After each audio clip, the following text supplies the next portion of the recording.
Hi, everyone, and welcome to the 61st episode of Slime Time, the official Dragon's Quest Dragon's Den podcast. This is Pendy. And this is Liamland. Hey, and Dwayne's also here. We've got a real treasure for you this time. Oh, God, please don't start this. It has begun. What? I'm just saying that we have an extra special guest today. He was the product manager for Enix America Inc. Company before the Square Enix merger. He did all their PR. Look, I know we have the Dragon Quest treasures coming out in the West in December, but that doesn't mean we need to start going overboard with the treasure pirate puns and talk. Oh, no, I can always appreciate some good pirate booty. Wayne, not you too. In all seriousness, we have an extra special guest for you today. We have Justin Lucas, who is the product manager for Enix America Inc. Company. That's right. We'll be able to get an interesting look behind the scenes at Enix America during the days of the American localizations, with such games as the Game Boy Color version of Dragon Warrior 1 and 2 and 3, and the PS1 release of Dragon Warrior 7. Shiver me timbers, what a show this will be. Dwayne! What? Well, welcome, Justin. It's so good to talk to you again.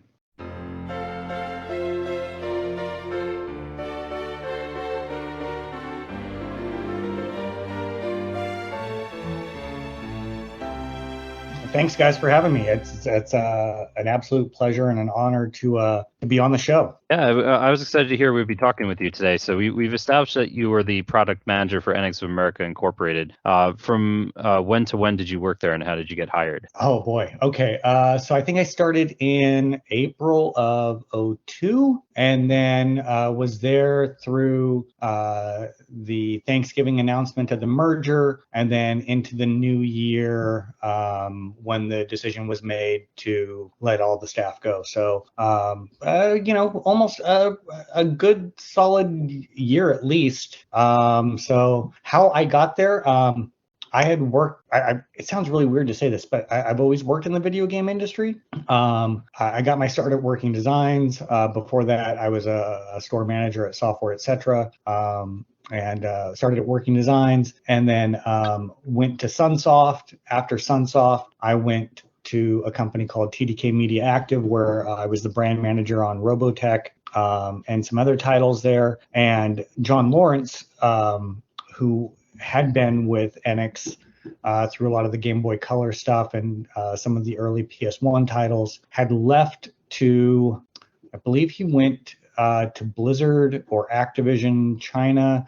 He left, and an opening was available. And being a huge fan of Dragon Quest, Dragon Warrior, I jumped at the chance to apply, and got the position, and moved from Orange County all the way up to Seattle in the span of a weekend, and loved it. Loved my time at EAI, and some great lifelong friends that I still chat with to this day. So that's great. Awesome. Yeah, and many of us remember you from the Enix forums as well with Knob. Yeah. Those were good times. Good times. I loved interacting with you guys on the message boards. It's so hilarious to me now to see all the attention and focus on community. When you're in like this RPG community, interacting with the fans is so incredibly important, because sometimes there's a long gap of time in between your titles, and the best, easiest way to keep the fans engaged and enthusiastic is that just simple interaction of talking about what you're playing, talking about games you like, didn't like, just being personable. And I agree. Yeah, that was great how you guys interacted with the fans a lot back in the day with EAI. That was great. Yeah. But so as the product manager for EAI, what were your responsibilities, and what was your day-to-day like? Get in early before everyone, start brewing coffee, checking emails, and then it's all the kind of unsexy things that go into getting a game ready. It's, working with Sony or a Microsoft or a Nintendo on, different promotional activities to help support the game. It's, where are we at with packaging? Where are we at with the disc label? Where are we at with the localization? When is our next press beat? essentially making sure that the game is in a state to be able to do a press tour. It's like being kind of like a field general for all the different aspects of game marketing. So, where are we at with advertising? Where are we at with the budget? Where are we at with what's the next trade show we're going to attend? What are we going to do for giveaway items at E3? What are we going to do for the press kit that'll go out to editors? Like, what kind of tchotchke items are we going to get out of Japan from the team over there? It's 1,000 different small things all being kind of managed in order of completion and trying to get your project out the door in a timely fashion. Okay, so you had mentioned you were already a little bit familiar with Dragon Quest, but had played any of Enix's other games, or did you have to take a bit of a crash course in their history and what all they would toss out there? Bust a Groove is still one of my favorite games. Mischief Makers, is another one of those titles that I absolutely adore. Let's see, Valkyrie Profile I thought was just gorgeous. What else was there that they had done? Really making me rack my brain here for some of the older titles. As an RPG fanatic, you basically play everything that comes out. So, Valkyrie Profile, like I said, that game was just absolutely beautiful. And just so incredibly well done. The Dragon Warrior series, obviously played the NES ones as a kid. And then, like I said, the stuff they had licensed out to other companies, whether it was like 989 with Bust a Groove, which I thought was just such a neat way of doing kind of a dance battle game that always has stuck with me. When I look at the different rhythm genre games, and then looking at what their upcoming portfolio was at the time with Grandia Extreme and Robot Alchemic Drive, the early days of seeing what Drakengard was becoming, getting to meet Yuji Horii and talk about Dragon Quest VIII. Oh, that's amazing. And then obviously Star Ocean that was coming. We were all super excited about Star Ocean. It was really a chance for EAI to kind of take that next step in being thought of as a thought leader in the space of RPGs. And then there was, sorry, my dog's in my office. Striker. There was plans for us to look at licensing other titles, which I don't think has ever been mentioned before. We really wanted to get into the space in a way that we would be able to be looked at kind of almost as like Atlas is now, where like those kind of niche-y type games that might not be able to be done by a massive publisher, but can be done by a small publisher and a small team and have an impact amongst the gaming community. So, there was a plan in place for us to start looking at, possible titles from other publishers to bring to the Western Shores. And I think, we had a team internally that was dying to move the needle on that. And there was a few titles that we looked at. And one I can tell you that we kind of lost out on was the sequel to Devil Dice that came, I think Capcom released it for PS2. But that was one of the titles that we were all really, really high on and thought you had a personal stake in that, didn't you? Why is that? Because wasn't that one of your favorite games for the longest time? I picked up that game because of you. Yeah, no, that Devil Dice I think is an incredible game. I thought it was incredibly clever. I love anything that's cerebral like that. And the characters I thought, in there were incredibly cute and could have been a really fun game title for us to work on and bring stateside. We looked at, other RPGs at the time. We looked at, other titles, but yeah, that sequel to Devil Dice is it's kind of the one that got away, still to this day. They called it Bombastic when Capcom Yes, released it. I've got it on the shelf just right over there. Nice. Well, did you so did you feel like the Japanese home office was supportive? Oh yeah, totally. In fact, I'm still friends with a lot of the staff to this day. Futami-san, who was the head of PR for the home office, was incredibly supportive. He was the one that got me into the room with Yuji Horii to, introduce me to him and have him show me, DQ8. That whole entire office was super, super supportive of us, and really only wanted us to succeed. Good. Which is fantastic. It's all you can really ask for. Oh yeah. Yeah. And especially since Enix had packed up and moved out of America and you guys were basically reestablishing the brand in America, what were your biggest difficulties when it came to that? I mean, especially with Dragon Warrior or Dragon Quest always being a bit of a hard sell due to non-fans falling back on the same talking points about there's too much grinding and stuff like that. And it just hadn't been in America. We'd missed all the Super Nintendo games for that period of time as well. Sure. Honestly, the hardest part is always the retail part. It's convincing the buyer that, because a buyer at a GameStop or a Best Buy or, any of your retail stores, they only have so many dollars they can spend in a month or in a quarter or, and they have to mix it across all these different genres, all these new titles. And so it's, that's the hardest part for me.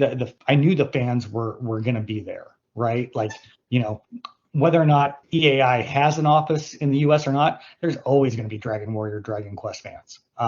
And so, the fact that there's a new one coming out, it was kind of a twofold, where do you advertise so that those fans of RPGs that, don't mind the grinding, they love the story and they love the gameplay and that sense of accomplishment of, maxing out your character or, collecting the coolest loot or whatever. And then it's showing that fanaticism to the buyer and saying, look, we've got, X number of thousands of people on our message board that are dying to get their hands on this. We're going to support it with, these 4 marketing pillars or events or advertisements. We're going to be doing a ton of in-store advertising. And then it's getting that buyer to believe in the game as much as you do personally and as much as the fans do. So that's to me, that's always kind of the challenge, is getting that buyer to buy in, no pun intended. And, it's doing everything you can leading up into the launch to prove it. And, for so long, retail based all of their decisions essentially off of pre-orders. And there was an algorithm that they would use that, they would purchase X, percent above and beyond what they had pre-orders for. And if you couldn't get those pre-orders, then the numbers would be very low. And so it was always that's why you see a lot of, or you did see a lot of people doing a lot of like, if you pre-order, you'll get this cool t-shirt, or you'll get this cool, demo disc, or, you'll get invited into the beta, or, utilizing some kind of physical item to get people to put that money down, because those numbers then, kind of increased your initial order from that. Absolutely. Retail. Yeah, So, we're seeing that a lot today with the digital bonuses. If you pre-order the game now, you get some sort of digital asset in the game. Yep. Yeah, I didn't realize that you guys were fighting for retail space like that, and that was like one of the tools that you used to do it. That's interesting. It's I mean, if you look at, go to Best Buy or Target and count the number of place on earth. Yeah. Count the number of slots that they have, and then you start figuring out like, okay, like half of these are probably going to be for like the evergreen titles, right? Like, the titles that are going to sell, 8 days a week, and your Call of Duties or your Maddens or whatever, and then half of those spots are then kind of reserved for like new titles, and you know, my math might be off, but essentially like that's kind of gives you an idea of like how limited space there is at some of these retailers. Yeah, I actually used to for the Builders promotion. I remember going into the Best Buy and like taking all the Builders copies and spreading them out over in front of the other games. So that helps as well. That's awesome. Yeah. That was one of those Dragon's Den promotions we did as well, where we would take a paper block that we printed out and it had all the Dragon Quest Builders logo and the Dragon's Den on it, and you just leave it somewhere in a store and take a picture of it. And so I put it like in front of the Minecraft stuff. Oh, nice, smart. In Best Buy, and then I dropped one off at GameStop in Manhattan and just left it there. That's awesome. Like, and see, like that's the cool stuff that like you can do with the community. And you know, you can't say officially go do this, but you know, giving it a tacit wink and nod and a thumbs up, you know, that's so awesome. Yeah, it doesn't hurt. So aside from I just lost my voice. I'm sorry. Anyway, so apart from competing for space on the retail shelf, which is actually something we'll come back to later, also you got to deal with media relations. What was that like back then compared to what it's like now with social media being more dominant? You know, it's crazy. And there's no magazines left anymore, right? Like, I mean, Game Informer. Not really. Game Informer is basically it, and it's really, you know, it's still a great magazine, still a great read. You know, but there isn't, you know, a Gamers Republic. There isn't a Game Fan anymore. There isn't Next Gen. And, you know, so when you had all those options, you could kind of not pick and choose, but you could find the editorial staff that was going to be most conducive to getting you the biggest spread in the magazine, as far as like, you know, number of pages or number of paragraphs. And now it's so much more driven by not only social media, but it's you know, these what we call like KOLs, key opinion leaders, on, you know, Twitch and TikTok, and that aren't in the same way that an editor was kind of you know, worked for the magazine itself. The KOLs are more about, you know, themselves as the brand. And so it's different. Is it better? Is it worse? I don't know. You know, it was definitely a lot more fun to do press tours than, you know, when, you know, go to Chicago and see all the different Ziff Davis places or editors. Then you do the San Francisco leg, and you would see, you know, the IGNs and a lot of the IDG books. And then you'd go to Minnesota and go visit Game Informer, and, you know, you'd have and you would demo the games, and now it's, you send the build out and hope that, you know, it's reviewed properly and fairly, and so it's different, you know, but it's like everything. It's like the change from physical to digital. Like, you just kind of got to roll with the punches, and you know, I think it's a great way to reach a lot of people, and it might not be, you know, in the numbers that you could reach all at once in like a magazine, where they'd have a couple 100,000 readers and, you know, X number of impressions based off of that magazine being read, you know, by one or two people. You know, you double it, and so it's a lot more work with like the Twitch streamers and things like that, but it's just as fantastic working with them, because some of them are the most fervent evangelists you will ever meet for either different genres or different brands or different publishers even. So it's pretty awesome to see how, you know, the death of the magazine has led to like the rise of the streamers, eventually. Right. Yeah, it's interesting. It's that everything is the media has branched out so much more into different options. Like you were saying, like you've got your you still have your display space and your programmatic, but then you also have social. And when it comes to Twitch, you're actually the deal there is to have them just play and promote the game. Is that how that's working? Yeah, yeah. It's and it's but it was the same with the editors as well. You had to get them the code. They had to actually play the game, and then essentially the write up that they would do would be no different than what the streamer is vocalizing on their stream. It's just the editor had it in written word, and it was on a magazine stand. And so the bad part of magazines was you had this like super long lead time, and so many of the magazines it was months in advance you'd have to get them game code to play, and then hope you timed it right to hit the right magazine that you wanted to be in, so that review was in that magazine that was in the GameStop store the month that your launch was. Whereas with streamers, it's almost immediate. They're talking about your game that day, that night that they get the build, they're streaming it, and their fans are asking questions and learning about it. So it's completely different. And I think it's for the best for the fans. The fans get to see stuff immediately as opposed to waiting months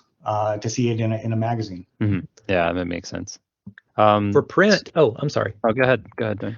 For print, the average used to be about 3 months in advance, or like sometimes 6 weeks, depending on the type of publication. But I remember with certain magazines, you mentioned Game Fan, and what was great, if you got an issue of Game Fan would have those 4, 6, 8, 10 page spreads, and if you wanted artwork, they would cram every single piece of artwork or every single screenshot as they could. I remember their Street Fighter Alpha 2 spread, which was incredible at the time, and that kind of gave you a chance to really kind of sit down and dig in, kind of figure out how the game looked, and kind of would get a feel for it. And it's like, okay, that's interesting. I want to play that. And this is going to be like old man yells at cloud a little bit. I personally don't do Twitch. It's because it's like I don't want to. I don't know. Just like sometimes I just want to see the game. I don't necessarily want commentary over it. Actually, I never want commentary over it. Whenever I'm looking for gameplay footage on YouTube, the first like word I hear, I'm like, nope. I click out. It's kind of like watching football on the weekend and having like horrible commentators on there, and you just you end up turning the volume down all the way. And and like Street Fighter tournaments are the same way. It's just like these dudes just babble over it. It's like, can I please watch the fight? So Dwayne, what you need is a mime, a Twitch mime. Oh, and they're I'm just sure. reacting. I'm sure they have those. They have they put their mouths reactions on those weird microphones, and just no. That's another reason why I just don't do Twitch. I don't get it. It's weird. It's scary to me. So Knob had mentioned that the office that he worked at at Enix America was I think he said it was adjacent to a nail salon, and it was very humble beginnings. Was that the same office that you were working at? We had we were a small office to begin with, so I mean we didn't have in many of the places I've worked at, it's very humble office space. Like it's not like very few places I've been at have been like Mythic Quest, let's say. When I was at Sunsoft, we were right next to the regional office for Ford. So like the regional managers that would go to like the different car lots to make sure that Ford was being promoted properly. Like their office was right next door to us in this little small, it looked like condo buildings. Enix was a very cute little quaint little building that looked right down on the lake. It was, just nothing fancy or flashy. Right before the merger, though, we did move into a new office building that was, kind of aligned with our plans of, if we're going to with doing like Drakengard and Star Ocean and anything else that might have been on the roadmap, we were going to have to staff up considerably to handle these big profile titles, not only from a QA perspective, but from just an operational standpoint. And so we needed the extra space to be able to house everyone, to be able to do the play testing, do all the other things that we needed to do. Staff up internally on the marketing side, staff up internally on the operational side. Probably have to staff up on some of the localization side. So it was a beautiful place. We weren't in there very long, and it never got used. But yeah, I mean, and the crazy thing is, like, nobody ever complained about the building. Like, we had internet, we had power, and we had our computers. And we were able to get everything done that we needed to, and it kind of was very DIY, which I thought fit kind of our scrappiness at the time. So, were there any challenge, like big challenges that you saw in localizing in the small office that you were originally in? No, actually, if anything, I think it probably made it easier, just because everyone was, really close to each other. Like, you didn't have to yell across a building to, like, ask JW like how the latest build looks, who was our QA lead, or yell at Tori-san, who was the head of localization, where how many characters are in, when do you think we'll be able to submit for ESRB? Like, it was a very tight-knit group that worked very closely together, but everyone got along fantastic. Everyone was always pulling for each other, helping each other out. And we were all huge gamers as well. So, we spent, many nights after work playing StarCraft, Warcraft, Mario Tennis. We had some incredible Mario Tennis tournaments. That's awesome. And so, that closeness, really made us work better together and more closely together, to get the stuff done that we needed to launch these titles and get ready for the next title coming out. Nice. So when you had the localization for Dragon Warrior 4 remake for the PlayStation 1 fall through because of Heartbeat closing its doors, what was it like for you all at EAI? Like, at that point, you even had the infamous Coming 2002 advertisement on the back of the Dragon Quest 7 manual. Oh, here we go. Yep. Here we go. It was, again, no pun intended, it was disheartening. I love it. To, go on sabbatical or shut down their office. And then it was, stuff happens. And so it's, you can either dwell on it and just, curl up in the fetal position, or you can kind of, try and find solutions. And so we looked at everything like, okay, like let's find a developer that's got nothing going on right now. Maybe they can take a look at the source code and figure out how to make this work as quickly as humanly possible. And even doing that, like, the timelines that it would take for someone to get up to speed on the code itself. And we're not even talking like, putting in the text. It wouldn't have been feasible given the market conditions.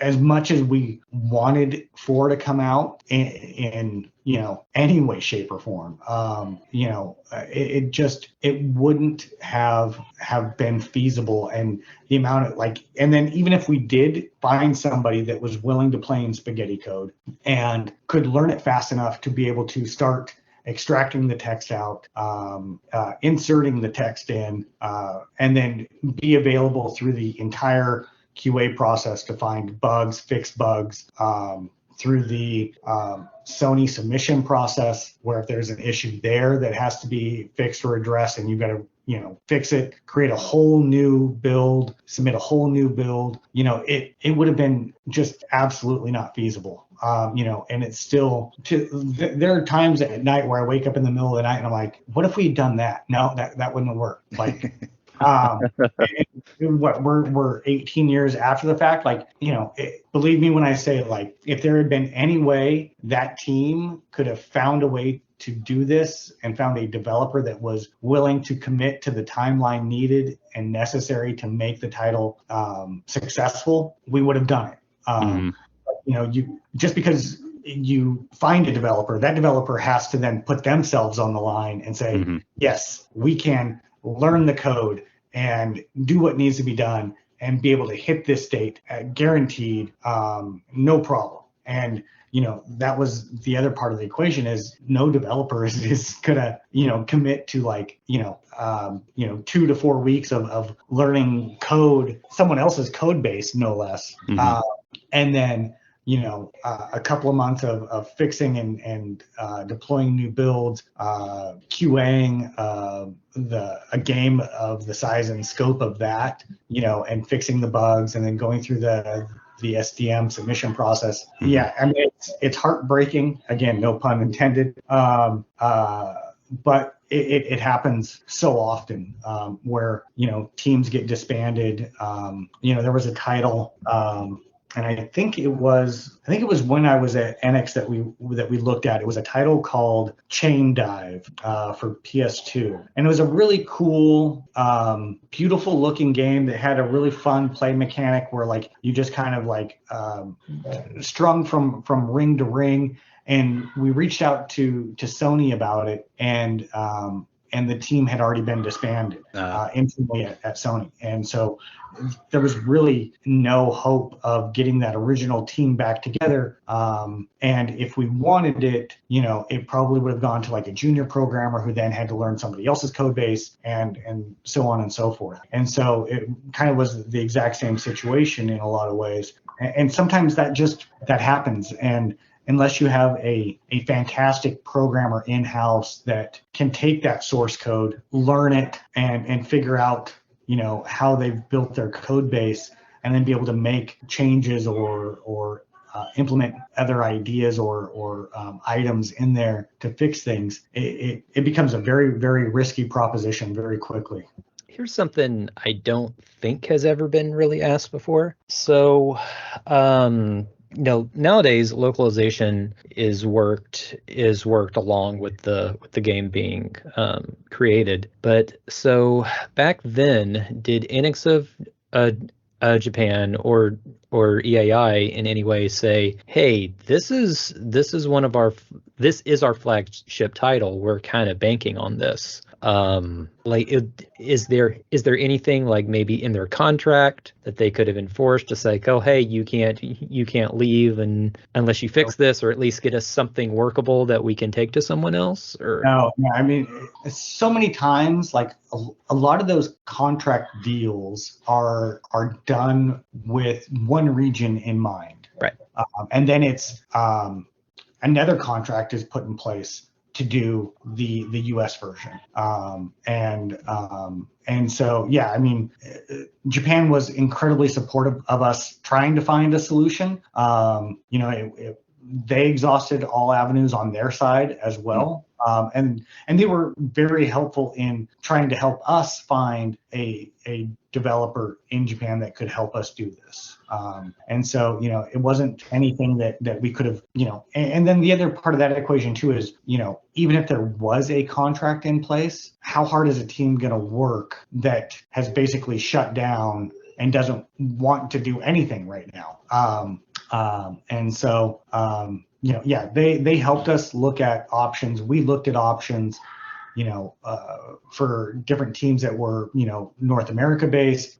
Japan helped us look at developers in Japan that were kind of proficient at this type of issue, because it does happen pretty often where, teams get disbanded after the title launches in Japan, and then somebody comes around and finds that hidden gem, and then all of a sudden it's like, okay, well, who do we work with to make this happen for the US market? And so, yeah, I mean, they did everything on their side that they possibly could.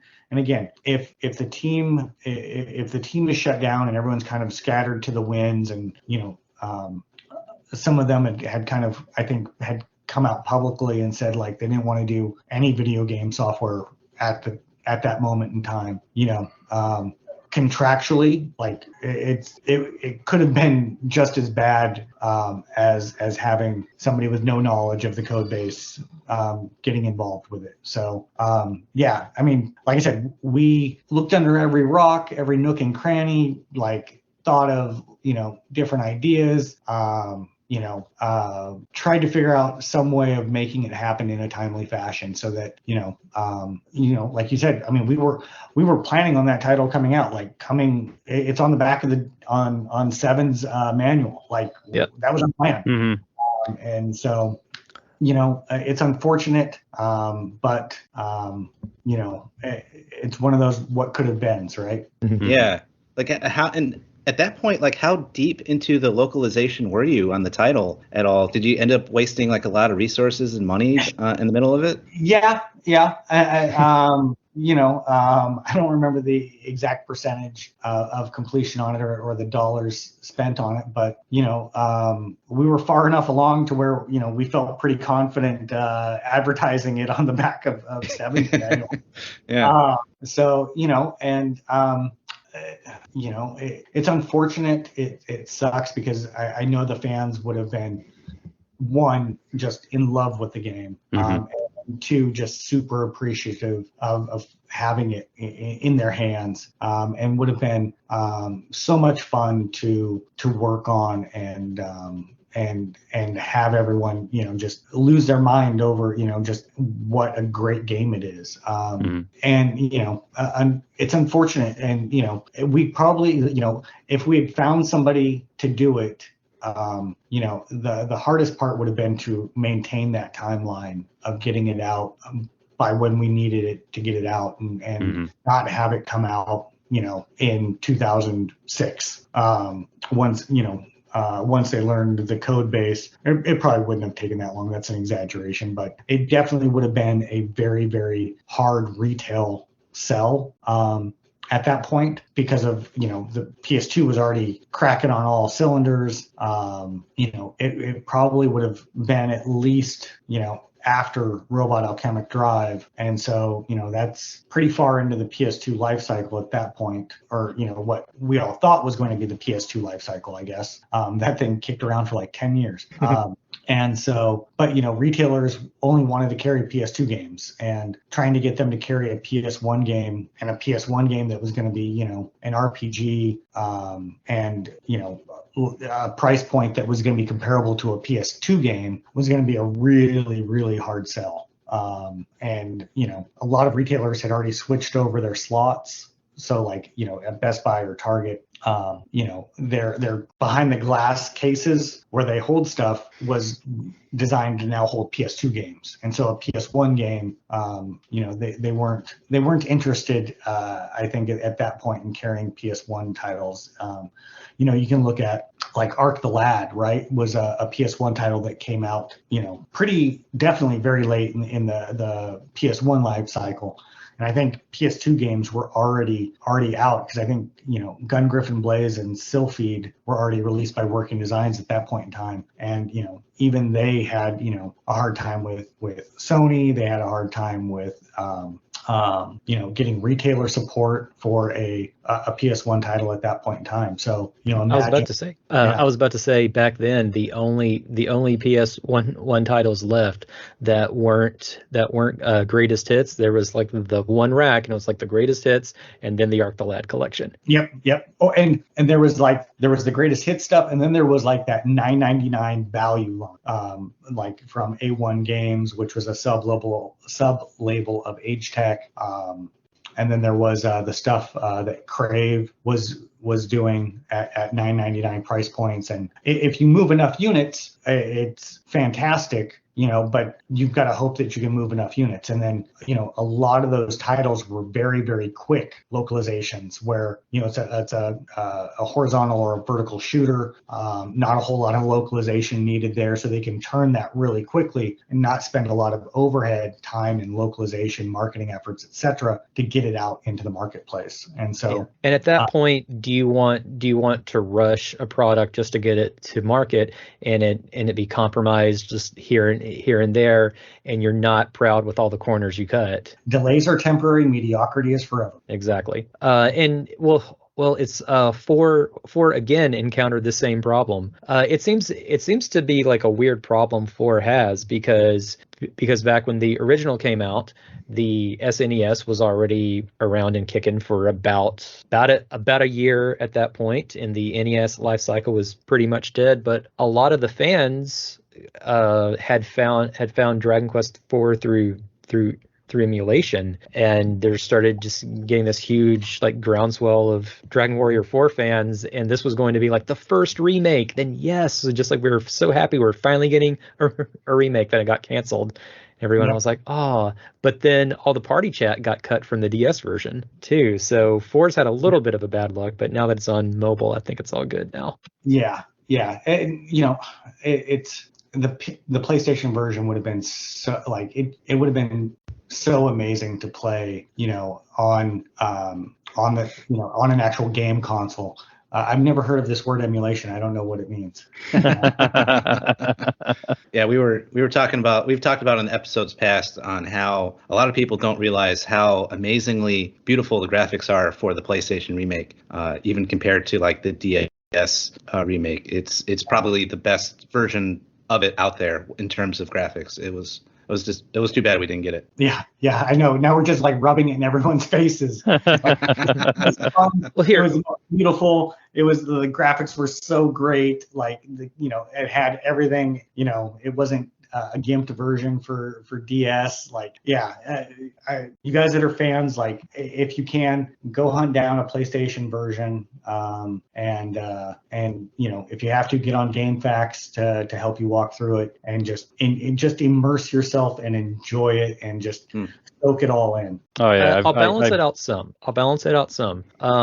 In the mine on the way down to Istark's castle, the red skeletons, I don't remember what their names are in this version, but you will encounter a lot of those, and they will, I think, put you to sleep. They'll spin the sword and they'll do something, and just suck all the fun out of the game. At that one stretch, you will encounter nothing but red skeletons, and it's not that they're hard, they just have that status switch on you, and so with every battle you're thinking, oh great, it's gone, I can keep on going, fight a Stark, another encounter, more red skeletons, like damn it, no, sick of these. Yeah. So I mean, you were you were talking about go get a copy. I remember when this was canceled, I actually did order a copy from Japan and got a boot disc specifically to play. And yeah, it definitely is a very beautiful version of the game. It's one we tried to the fan community definitely tried to hound you guys on the forums about getting the code so that we could find somebody ourselves to translate it, but as we've said, it's a lot more complicated than that, and the only group that I know has gotten close that we interviewed last year, even they seem to be on a hiatus at the moment. So yeah, it's tough and it's unfortunate, but I mean, at least we do have the DS and mobile versions and everything, and importing Dragon Quest IV is still an option. I think it's greatest hits in Japan, if I remember correctly. Oh yeah, sure. So and it's still available in stores there, completely sealed and everything. So yeah, it would have been fantastic if like the PlayStation Classic had that as a title, and like Square Enix secretly did something with it, and was able to get it on there. That would have like made that console like just worth its weight in gold. Definitely. Yeah, I would have bought it then. Yeah, especially if they could have just taken the mobile script and dumped it in or something. Yeah. It's with the mobile script, they would have a really hard time doing that because the PlayStation and also PS2 5 it has a pretty strict character limit, and it also has to use like that really wide English font. So I think I think that they would have had to just still do a lot of editing on the strip just to get it to fit. All right, fair enough. So do you know, Justin, if EAI was happy with the Western sales during your tenure, or did you get that feedback from Japan or the U.S.? Well, I mean, if both basically. On the U.S. side, yeah. I mean, we all knew what the market was and would support. Would we have liked to have sold a bajillion copies of every single one of our titles? Absolutely. But the RPG market at that point in time was so different than what it is now. And then and Japan was supportive of us, and it was a lot of learning and education that we had to give them on the differences between the market there. And when it was Dragon Warrior 7 sold like 7 million copies in Japan, something just absolutely a ridiculous number. Like kids were getting like we're skipping school to go purchase that day. Like, and I think like the Japanese government finally made it like a holiday whenever a Dragon Quest game gets released, so that kids wouldn't skip school to go get the game and start playing. And so and the U.S. market, it was always that kind of, it was never said or stated outright, but it was always kind of that like, well, why aren't you guys selling as many units as Final Fantasy? And so that was always kind of an unfortunate comparison that was given to us sometimes. But for the most part, Robot Alchemic Drive, I think outdid everyone's expectations. And Grande Extreme, I thought, did really, really well. And the PS1 titles did very well too. But yeah, Japan was always very supportive of us, both at a professional level and a personal level. Like I said, Futami-san, who was the head of PR for Japan, was just fantastic. I had an absolute blast working with him. Getting to do Tokyo Game Show with him was incredible. And he was very supportive of us, helped to facilitate that massive Game Informer spread of Star Ocean that we did right before the merger. So that was a lot of fun to do that. Yeah, I mean, and we were supportive of them as well, in helping them to look at titles from the West to bring to Japan. So, I think it's Tomb Raider. The president of Enix America put together that deal that got Enix to release Tomb Raider in Japan, and facilitated that. And that's kind of the linchpin of everything that happened afterwards, right? Like, Square Enix buying Eidos, that being part of the family there. Yeah, it's we all worked really well together.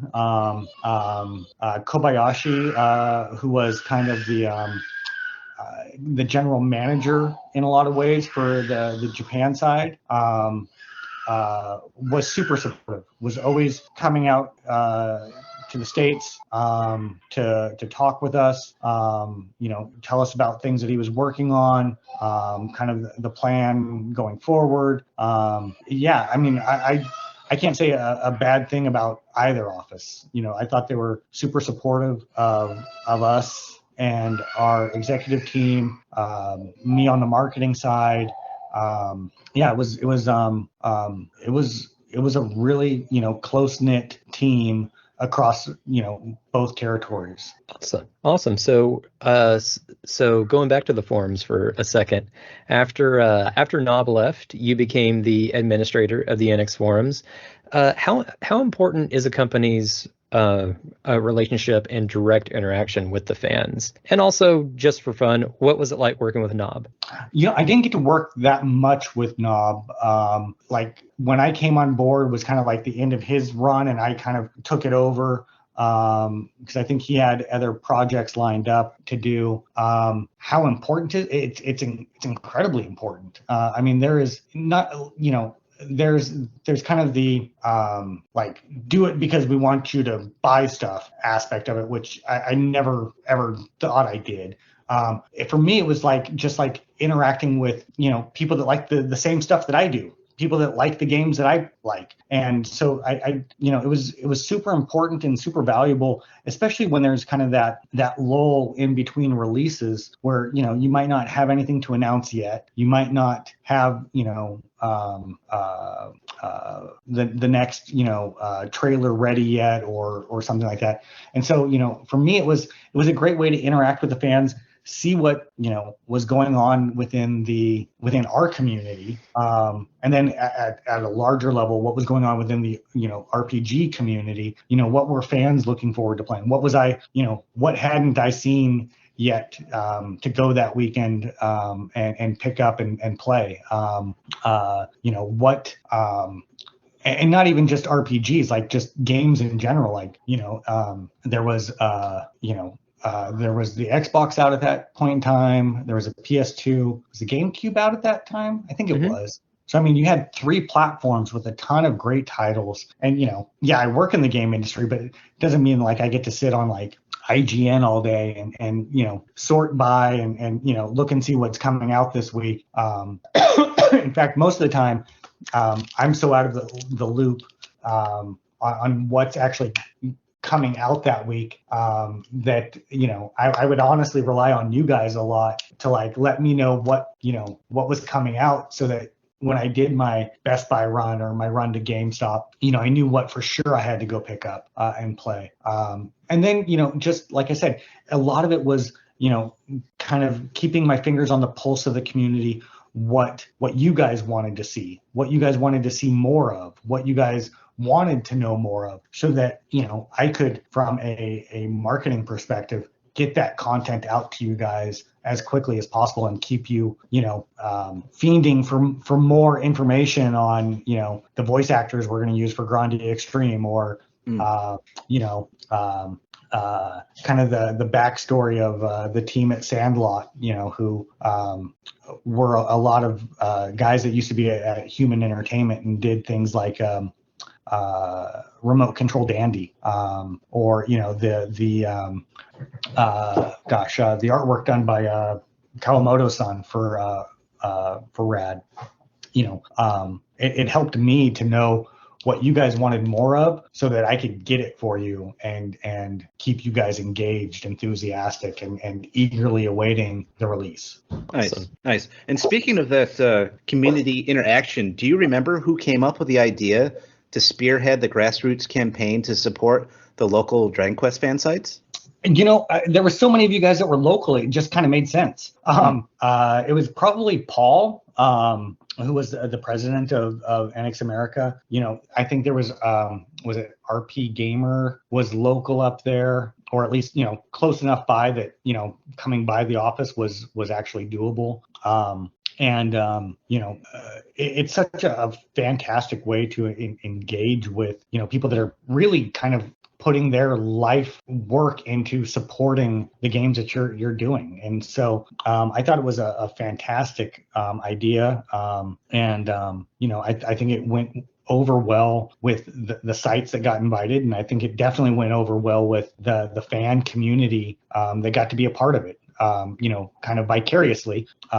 Nowadays, like, we could do it with live streaming, a camera or a GoPro walking around the office and have everyone jump on a Twitch stream that, one of you guys wouldn't watch. Sorry, I'm old. I can't help the fact that I'm old. And be able to do it live. But back then, technology was definitely not what it is now, to be able to do something like that. So, especially for a small office, it's much easier to do, where, there's, you don't have to worry about like, oh my God, like we can't let them like look in the art department and see like, what the boss for level 3 looks like, or, stuff like that, where like at a large company where you'd have to kind of have a very guided tour of the office. I thought having that interaction was really, really cool. and it seemed to be really well received. Oh, and we were really grateful for those E3 passes that you guys got us. Oh, absolutely. For my site, for me and Edwin, for the Dragon Quest Dragon Warrior News Network, and then for Dustin and from Dwaine for the Dragon Quest Shrine and going out to E3 that year. And one of the reasons why we came up with this episode was 20 years ago, that's when that happened, and we all went out there, and I got to interview you back then, and now 20 years later, we're doing it again. So it's great. And I still try and do that stuff. In fact, I'm going to be showing the game that I'm currently working on at PAX, and I've been looking at ways to get people there, find somebody who's local within the fan community and give them a pass and let them experience that type of stuff that they might not otherwise, because that's this gaming is such a small community, and it's so important to find ways to give back, if that makes any sense. Whether it's myself, I'm always trying to help my employees learn more or get experience that they might not otherwise, making sure that they have somebody to mentor them and be able to get them to grow. I've had a ton of employees over the years that I'm super proud of where they're at now, and the titles they're working on and the fun that they're having, and even former employees, I still call and check up on them, see how they're doing, and yeah, for me it's super important because I am incredibly lucky to have the job that I do. I grew up in a small town in Northern California that by chance just happened to have a small video game publisher also located there. And I worked at a GameStop putting myself through college, and the president of the company would come in all the time and I'd help him out. And if it wasn't for that, I'd probably still be at a GameStop managing somewhere. So I am incredibly lucky, and I don't forget how lucky I am, and I'm always trying to find ways to interact with the fans, give the fans the things that that they're clamoring for, and hopefully give them experiences that can help change their life. So as Enix fans, we were kind of spoiled because you were always so honest in explaining issues in detail with us, between you and Nob. Today, if a company interacts with customers at all, it's usually through a community manager. In your opinion, why do so many of the companies keep their fans at arm's length like that? Wait, you mean companies keep their customers at arm's length? What? I don't know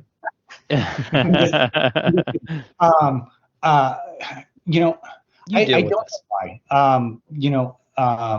There's really nothing to be gained from not being honest with the fans. Like, I think, if nothing else, it kind of gave you guys an insight into, what we were working on, what, our strategies were, what, and made you guys part of the process. Like, you guys were essentially part of the team. And so I never felt like I needed to keep you guys at arm's length. Either you guys that ran sites or members of the message board. I always wanted to be open, honest, transparent, and and address issues, because it's way better to address it like immediately than to let it fester and turn into something else entirely that it doesn't need to be. Now, as far as I think community management is so important nowadays with the tools that are available.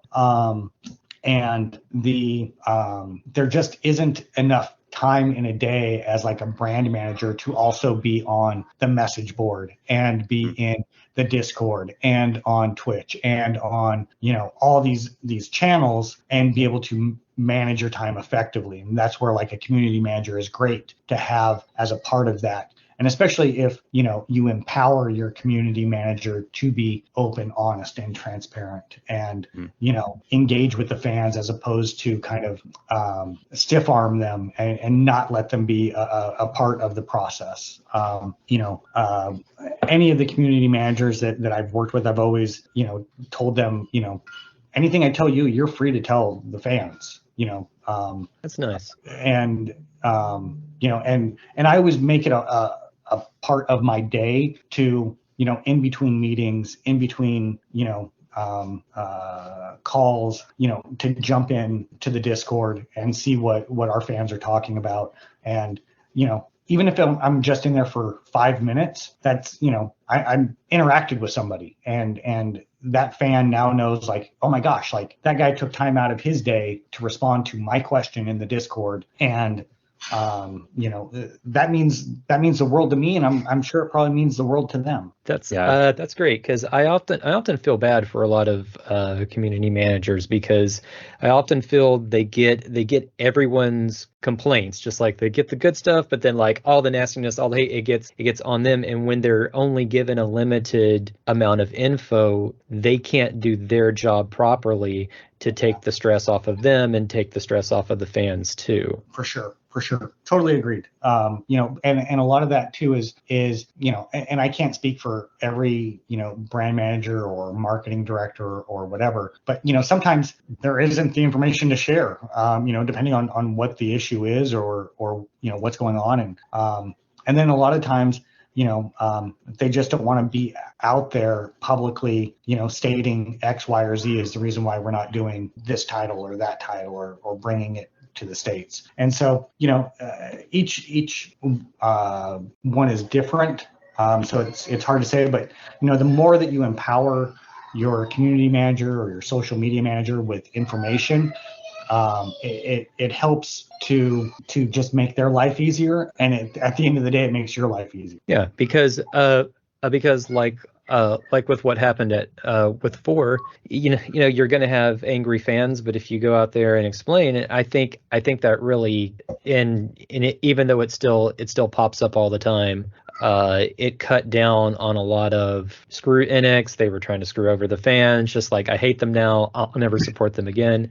And that's kind of the opposite when the merger happened, because for the longest time there was just nothing, and so people really didn't know what was going on, and even some of the people that worked there didn't know what was going on. So yeah, and speaking of that merger, were you guys, when you initially found out about it, were you excited about it, or were you really wary about it when it first happened? So let's see, we found out, we got a phone call like 5 minutes before it became public information on Yahoo Japan. Oh wow. Yeah.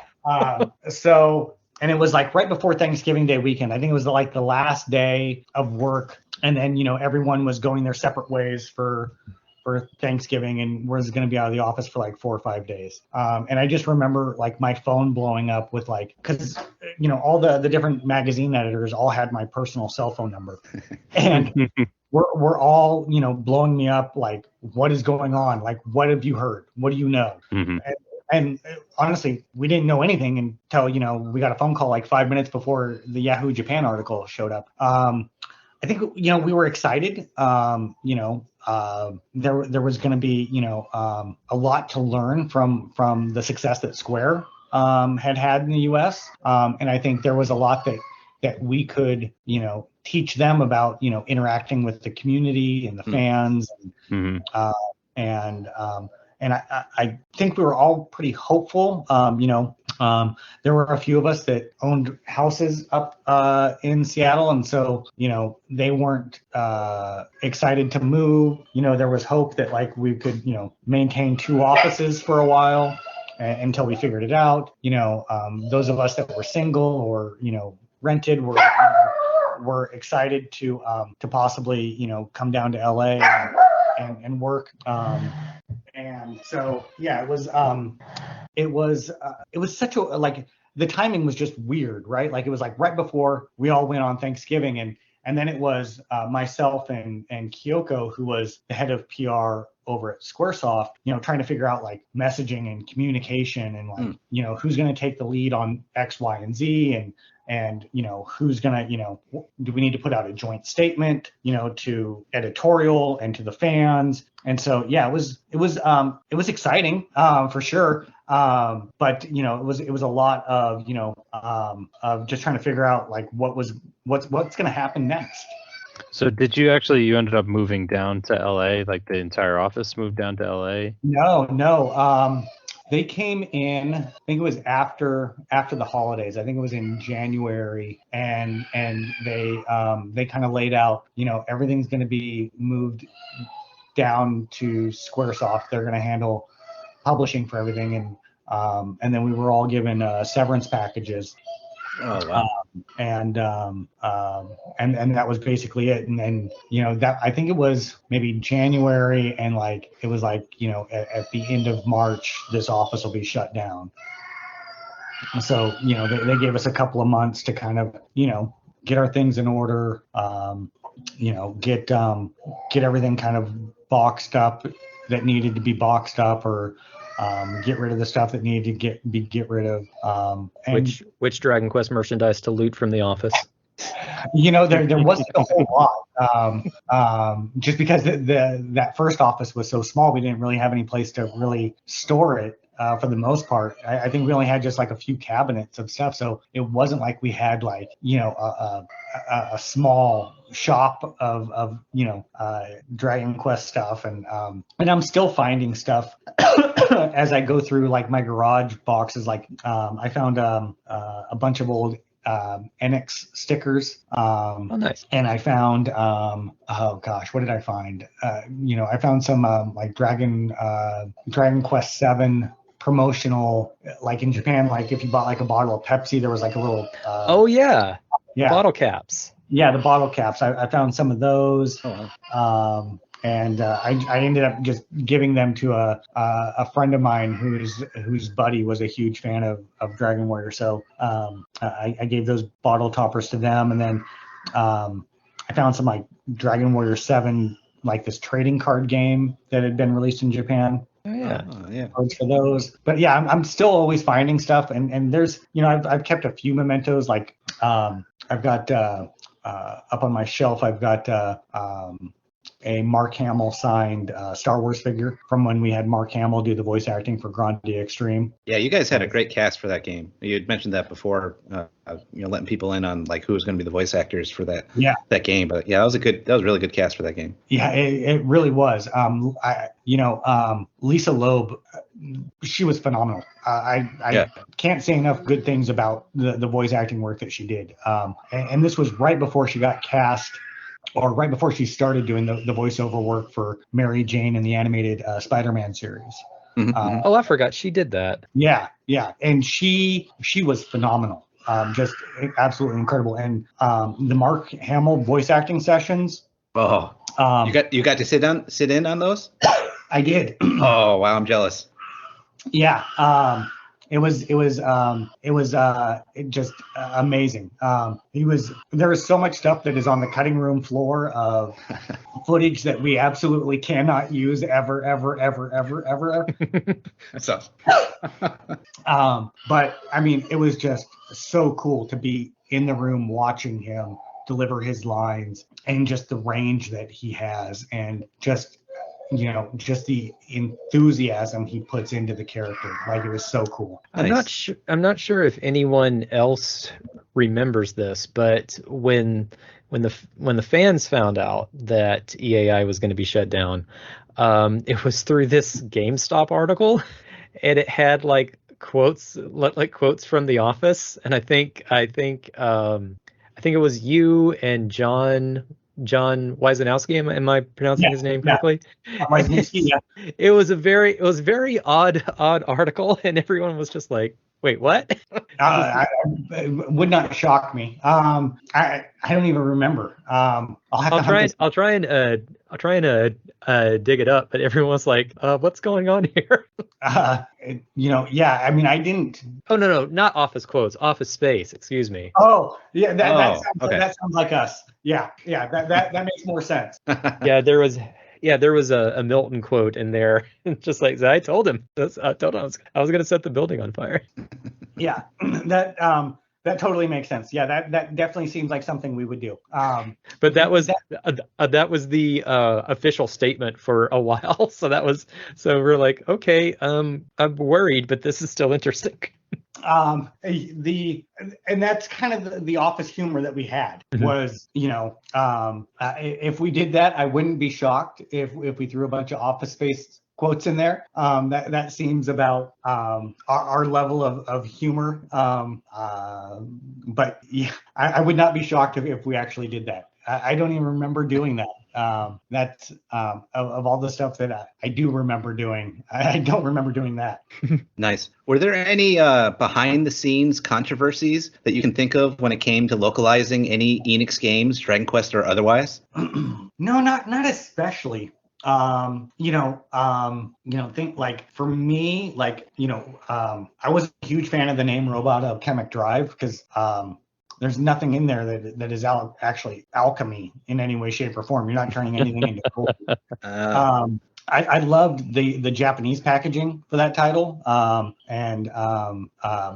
I do understand like why the decision was made to try and do like maybe a more Western style packaging for the front.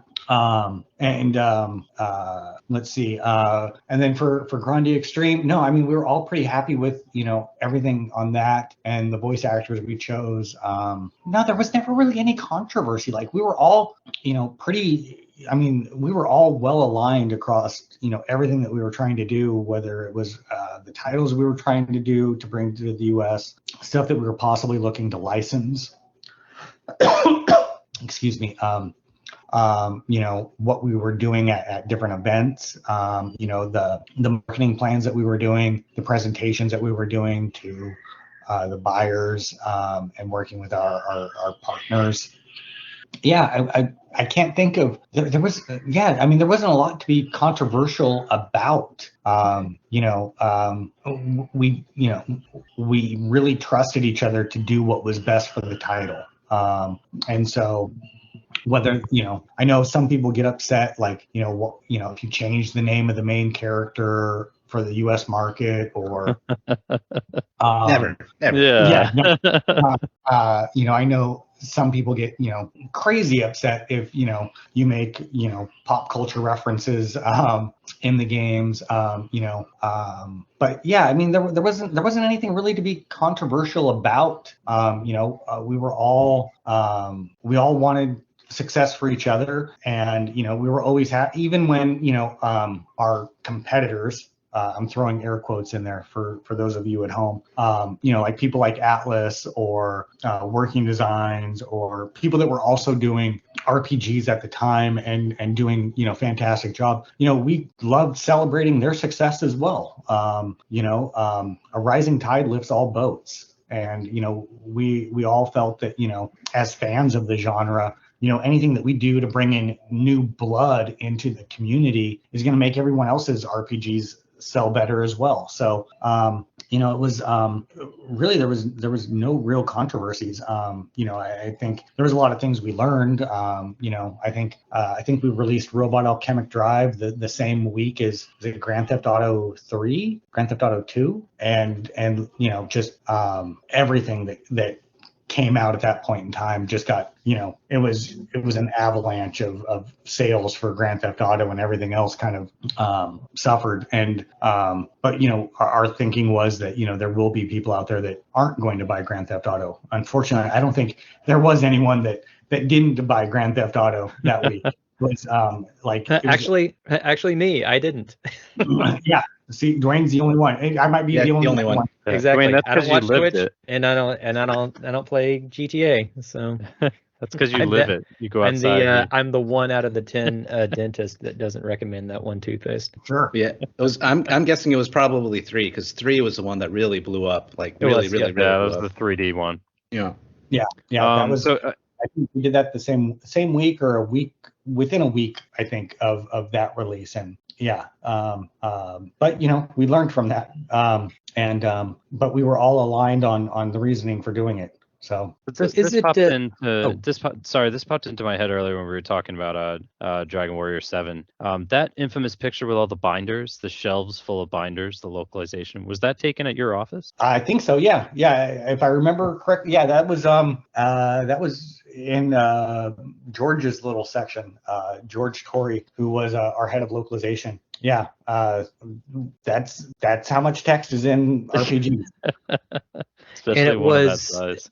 And it was like size, just like 10-point size font, right? On like It was double-sided. Oh, yeah. Well, I mean, you've got all the item names, item descriptions, enemies, all your Past and text, present islands. all your NPC text. Yeah. Yeah, I mean, it adds up. I remember when I think I had to print out all the Grandia Extreme text and put it in binders, and it was a massive amount of binders that I used. It had to have been at least like 8 3-inch thick binders of. I think it took me like a whole day to like punch all the holes through the paper. Yeah, it was nuts. But yeah, RPGs are no joke. Like, there's a reason why they take as long as they do. It's not like you get like a text dump of everything, and then you can just run it through like Google Translate and come back in the next morning and like your text is there, and then you can just like, find like, copy it into a directory and like the game automatically reads it properly. Like, nope. There's a ton of work. So is it frustrating when you've played an integral role in reviving a brand and that role is seemingly overlooked and forgotten? I know when the merger happened, you got Square Enix just pretty much, Enix? I don't know what you're talking about. Who are those guys? Yeah, no, not really. I mean, I get it. Like, it wasn't their fault. It's I know the work that I did. The fans hopefully still remember the work that we all did at Enix, and it's one of the unfortunate side effects of the merger, and for a lot of those guys at Square Enix or what became Square Enix, like a lot of them were friends of ours.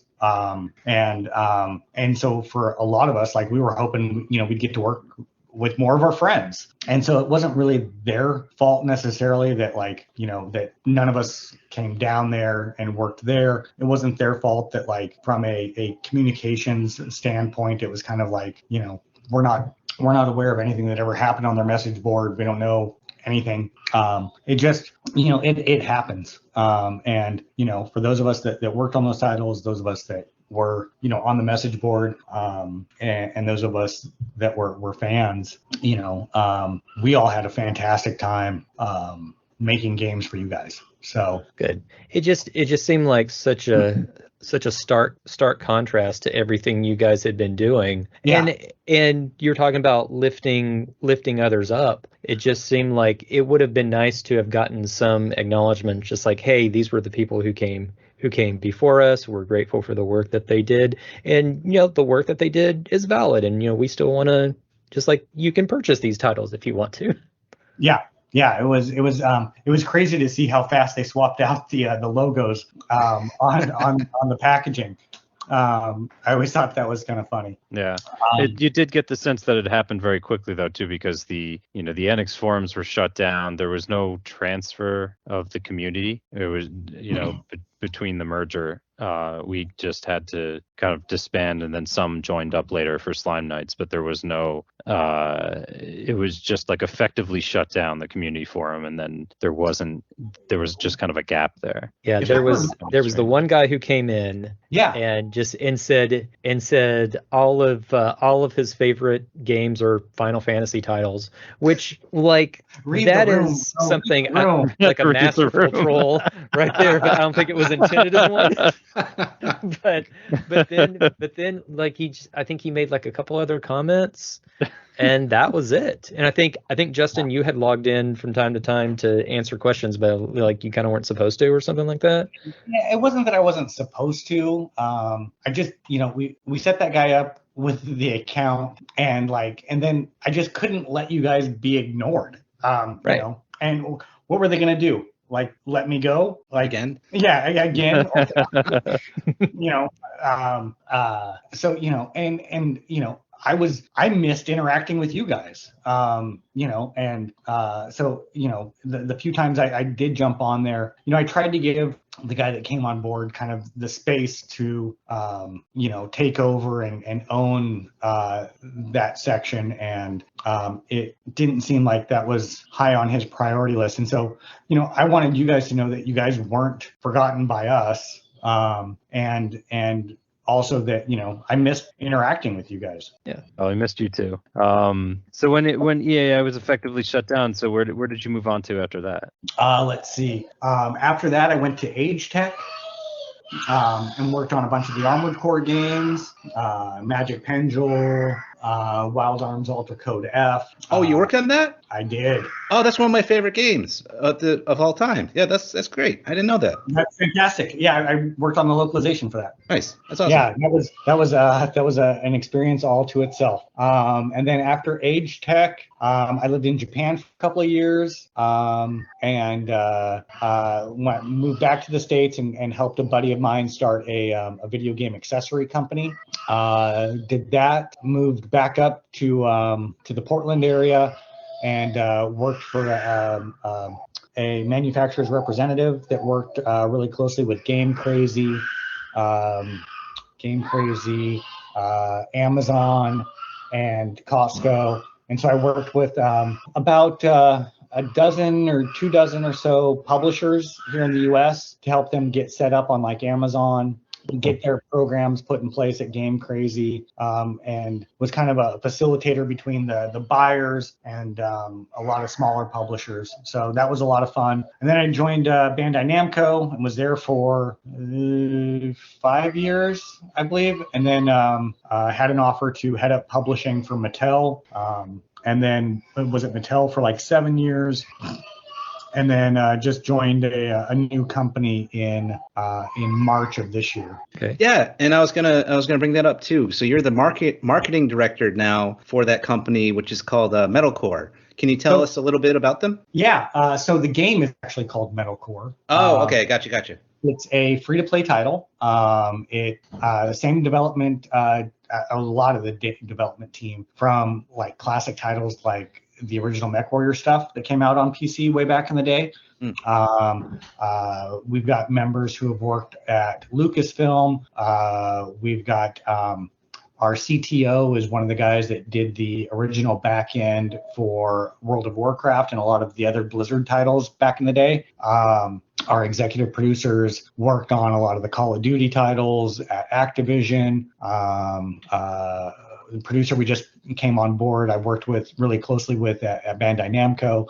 It's a fantastic team. It's a small, tight-knit group. It's a free-to-play, open-world mech action first-person shooter, and it's gonna be coming out next year. It's a very incredibly beautiful game. We've got a guy who did a lot of cards for Magic the Gathering, Stefan Martiniere. He's also done a lot of concept art for Star Wars and Star Trek. He's done a lot of concept art for our title. The game also introduces kind of some blockchain gaming elements to it, which I think is a really neat look at how the future of gaming might look. So it was really an opportunity to kind of get in on the ground floor of some, groundbreaking technology, and in a way that could affect gamers and gaming in a way really that hasn't been seen since in-app purchases were introduced. Back then it was, oh my God, I'm going to be microtransaction to death. And, free-to-play gaming on mobile and even on console has come leaps and bounds since then. And blockchain gaming, I think, quite possibly has the possibility to really give players agency for the items that they create or find in the game, and you actually own the items in game. Nice. Oh wait, that's me. I'm up. So you've been in the gaming industry for well over 20 years. What's it been like working there? Just like any fun and just super crazy stories that you may have? None that I can tell. So that means there are good ones. Yeah. Anywhere you work, there's crazy fun stories. It's always about the fun is the people that you work with. It's the people you interact with every day. It's the people you're down in the trenches with. Yeah. I mean, I'm trying to think. I've worked with some incredible people that I've learned and just incredible amounts from, whether it's, Victor Ireland at Working Designs, Shizuya Furukawa at Sunsoft, let's see, people like Andrea Frechette, who I worked with really closely, and Carlos Rodriguez, Jeremy Rosenthal, and Ken Fox at TDK Media Active. Yeah, I mean, there's always crazy fun stories. Yeah, it's none that I can tell publicly that wouldn't get me in trouble. But yeah, I mean, it's in a lot of it's just you can't ever take yourself too seriously. You can't ever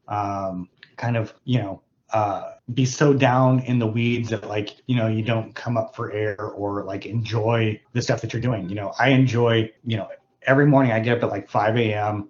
I'm checking the Discord, I'm checking Telegram, I'm checking, my email because I love what I do. I get super excited, when I get on the Discord and see somebody's, messaged me.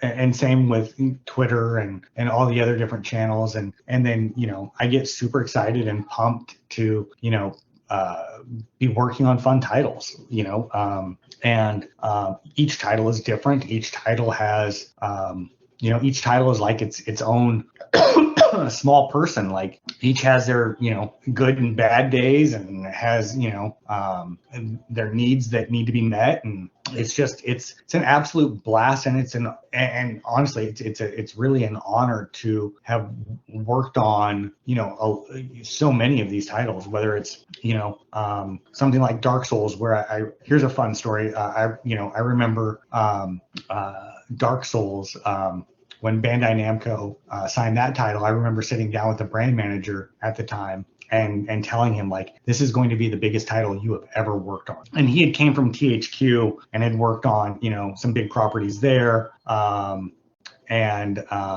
had was going to be working on Tekken and really didn't know anything about From Software or Demon Souls or Kingsfield or any of the other stuff that they had worked on, and he was didn't believe me at all. And once that title launched and he saw how big it was, how many copies sold, and just how much of a groundswell of fan just craving this game title to come out, he actually gave me a plaque that said, "You were right, I was wrong" on it, and it has the cover of Dark Souls. So, Nice. Nice. So you mentioned earlier making connections at GameStop. Is that how you got your start in product managing and marketing? So I worked at a GameStop store where I grew up, in that small town. And, I learned a lot, just being in that store and every month having to change out the POP and the marketing materials in there, seeing what companies did to promote their game, what they did for packaging, getting to see every single game that comes out every month, good, bad, ugly, getting to see, who was trying to make moves within the gaming space and get into different genres or get into different platforms, stuff like that. And then it was really just a lot of on my own time, doing research, either online or looking at the market, and look at what was being done to support the titles, because my degree is in administration of justice and political science. I was going to become a cop. Oh wow. Okay. So so A little different. a lot different. Yeah. You get to shoot more people as an Enix employee. Yeah. But a lot of it was just my own passion for gaming that, and then, as I progressed, I took every single opportunity to either take classes online or, do like certification programs for like project management. Like I said, I had a ton of great mentors, ton of great friends that I learned considerable amounts from.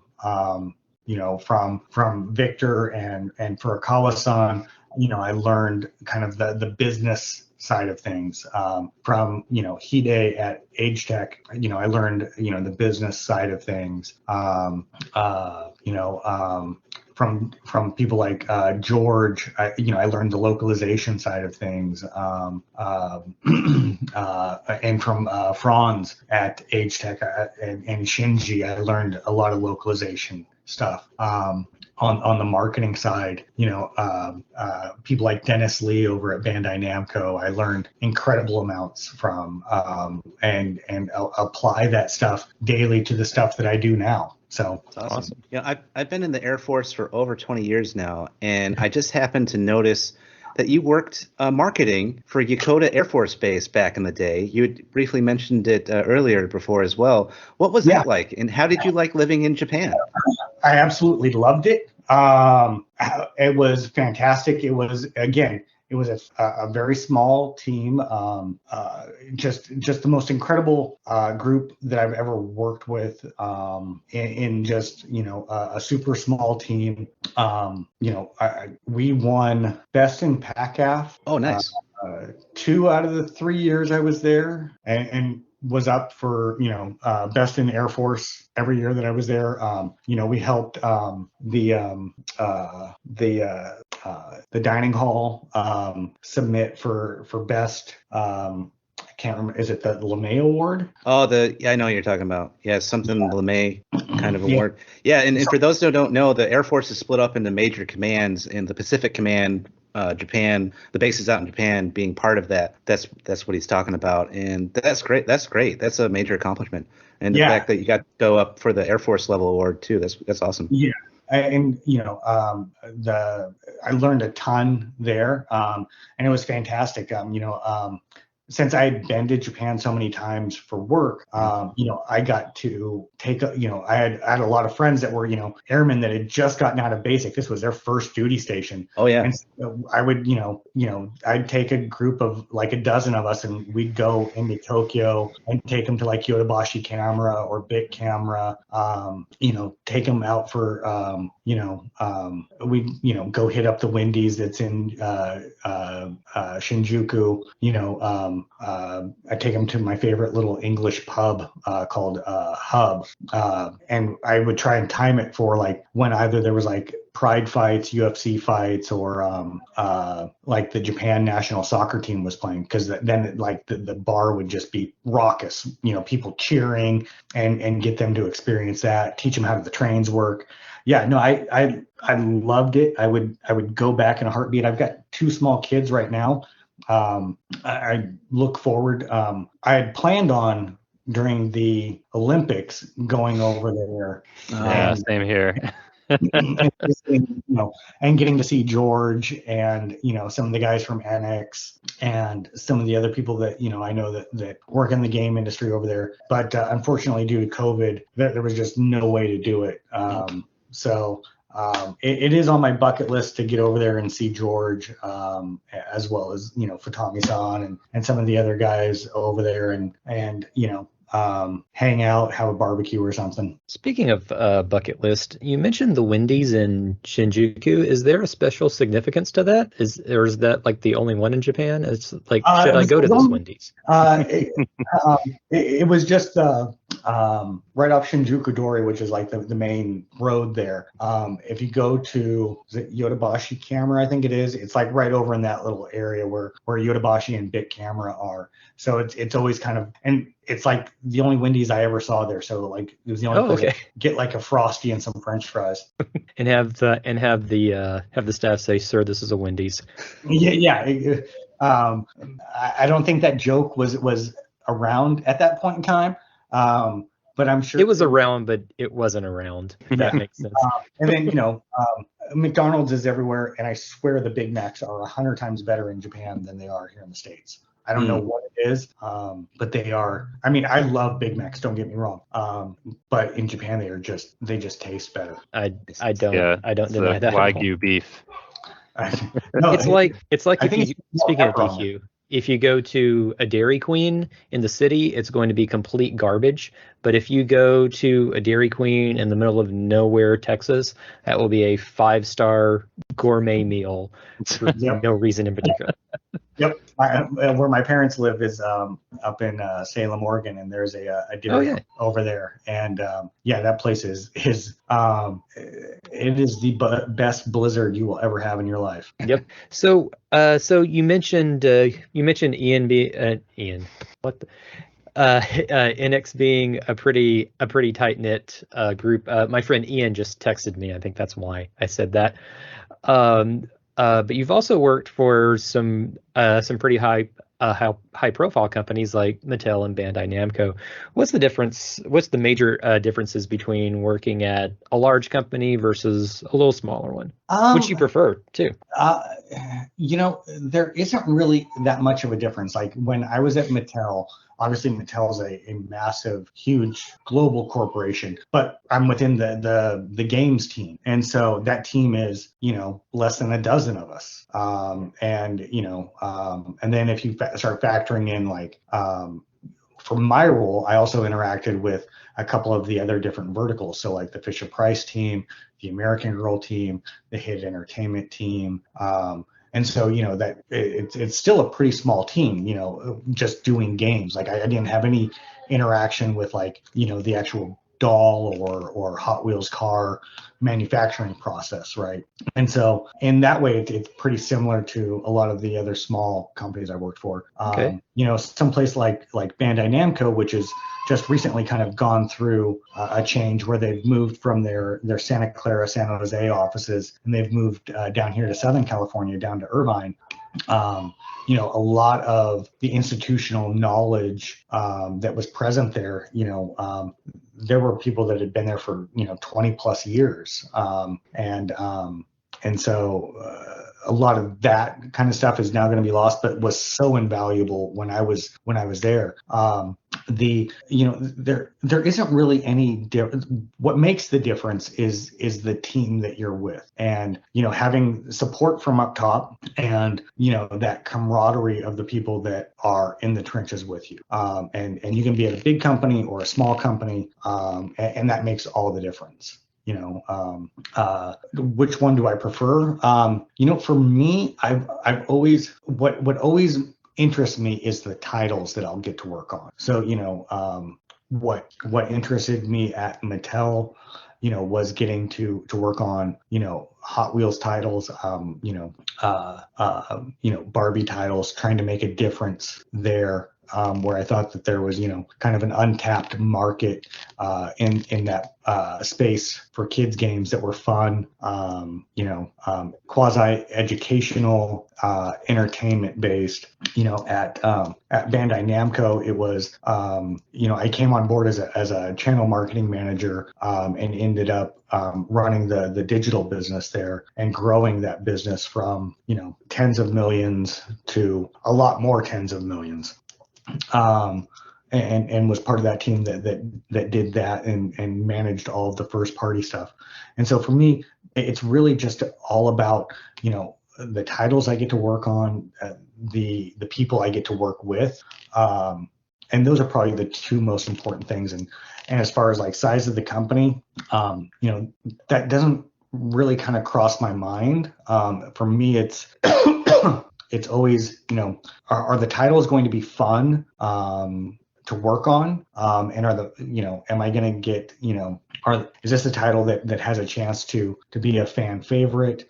Does this have, are the people I'm going to work with, are they nice, or are they during the interview process, are they just kind of aloof and not interested?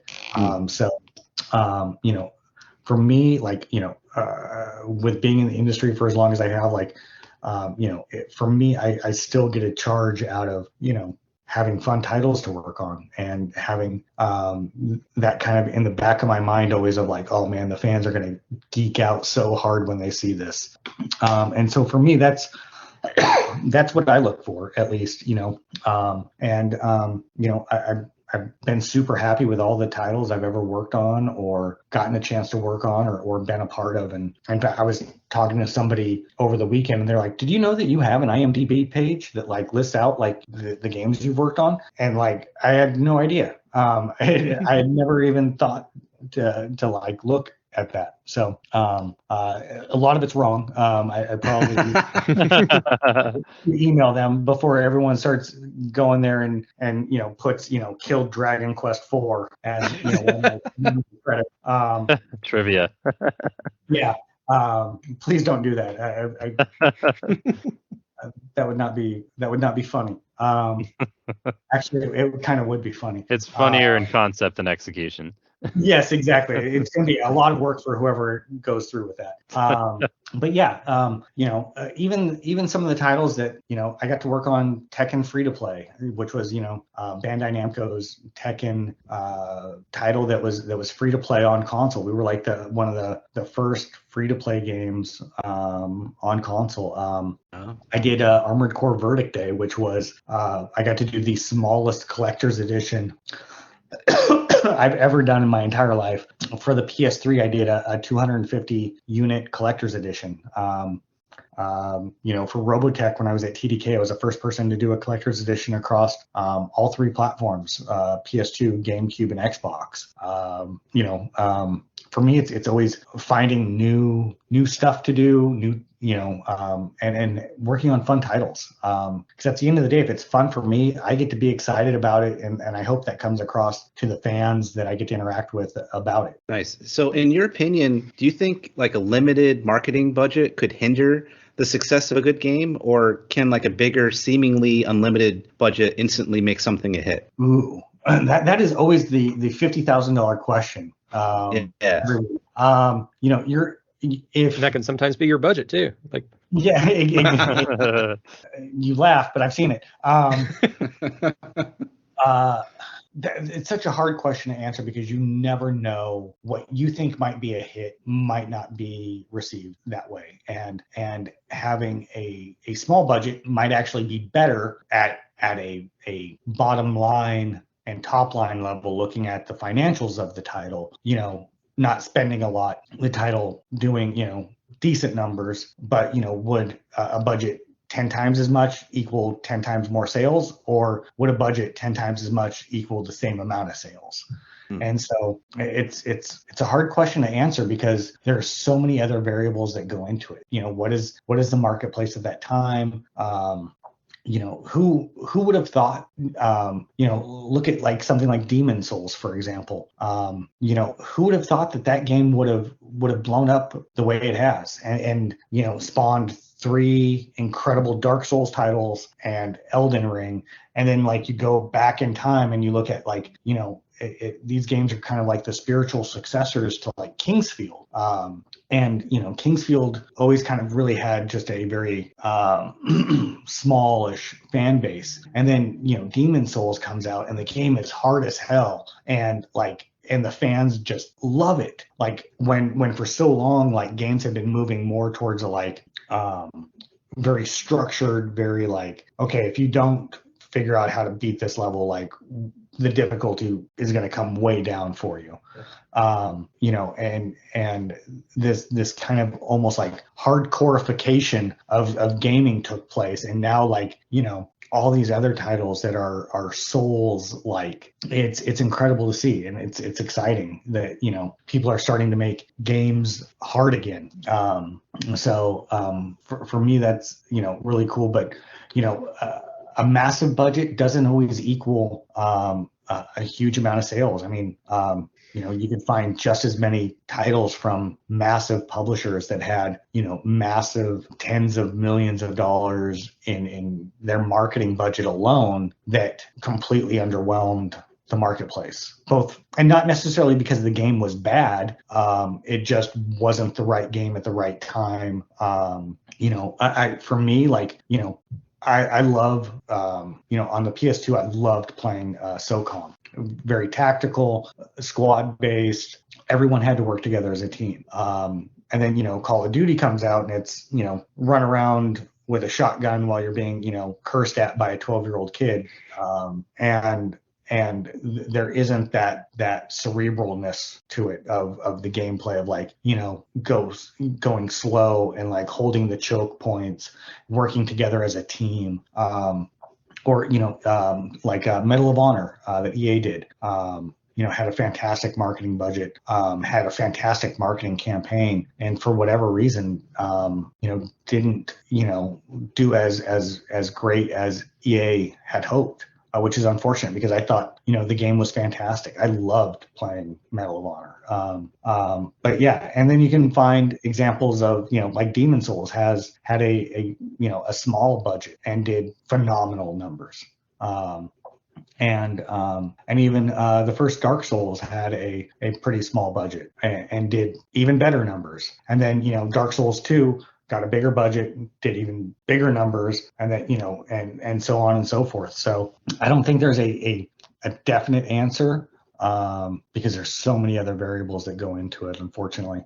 I wish I knew the answer to that, because I've got to start planning my budget for next year. So it's something that, and maybe this is something we can do kind of a deep dive in on later, is that it's like lately, back in the day when fans would get asked, like, what's your favorite Dragon Quest game, they would always say 4. Now it's just like instantly it's 5. 5 is always mentioned in like all the articles and the best ofs. Just fans always say that 5 is their favorite. When 5 came out for the DS, it had no marketing at all. It had a very nice website. It had banner ads on GameFAQs, and then it had a print ad that I saw maybe twice. That's it. So the game did not sell too well, and then they kind of released it on mobile, and they're like, oh hey, the Dragon Quest games are on mobile now, and everybody was like, okay, thanks. That game kind of went from nothing, and it seems to have finally found its audience, and it's getting the appreciation that it deserves. And where it came from, I have no idea, just from word of mouth. Yeah. And you know what's crazy is there is so many great RPGs that are like that. For PSP, Jeanne d'Arc, I thought was just fantastic. Great story, great art, great tactics-based RPG. Leviathan Tactics is another one that came out from Axis. I think is a incredible tactical RPG. But you see that kind of ebb and flow of different games getting the respect they kind of finally deserve, sometimes many years after their launch. Whether it's there was a fantastic game I loved for the PS1, Dragon Valor, that was done by Bandai Namco, which I think is really, really cool. A really kind of under the radar RPG.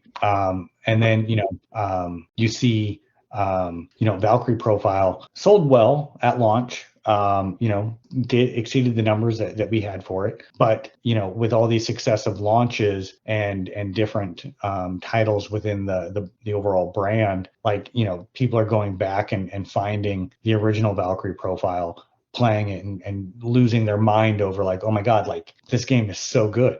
And things like the PlayStation Classic and PlayStation Network are definitely massive help in getting those older games in front of new fans. The same thing, with the Switch as well.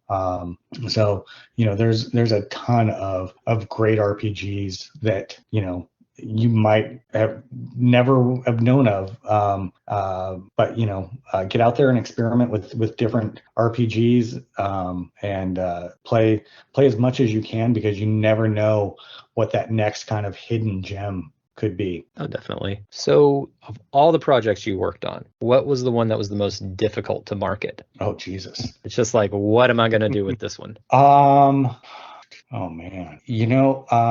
Probably, So when I was at TDK, I don't even know if this is probably the most difficult one. They signed a deal with Corvette to do a racing game of Corvette cars. And I just remember talking to my boss and being like, Corvettes are for like middle-aged men. Like how am I going to make Corvettes cool? Like, the last Corvette that was cool was like from the 60s. Like, if the game was released now, it'd be a little bit easier because now just like the Corvette fans are getting in that like late 40s, early 50s. Right. And are still gaming. Yeah, but back then, like, yeah, exactly. Yeah, the challenge back then is like, how am I gonna get this out to the kids?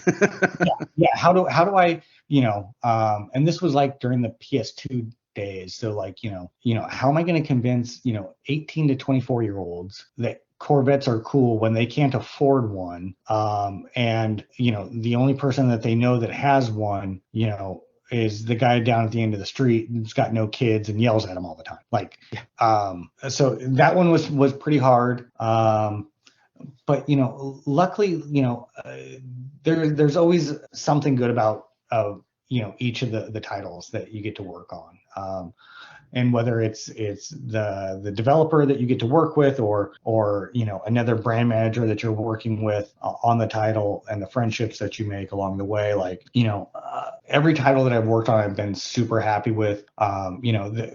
Sure, there's been hiccups that pop up. I remember, for Armored Core Verdict Day, I think I had like maybe 2 months notice that I needed to do a collector's edition before launch, and that had been promised to From Software, and so had to rush and do a collector's edition. That's why the numbers for that collector's edition are so small. Yeah, that's a little terrifying. It can be, but luckily, I managed first party relations, so I had a great relationship with Sony to be able to tell them what I was going to do and get the approvals to do it. I had a fantastic relationship with Japan to be able to get the assets in time to do that collector's edition.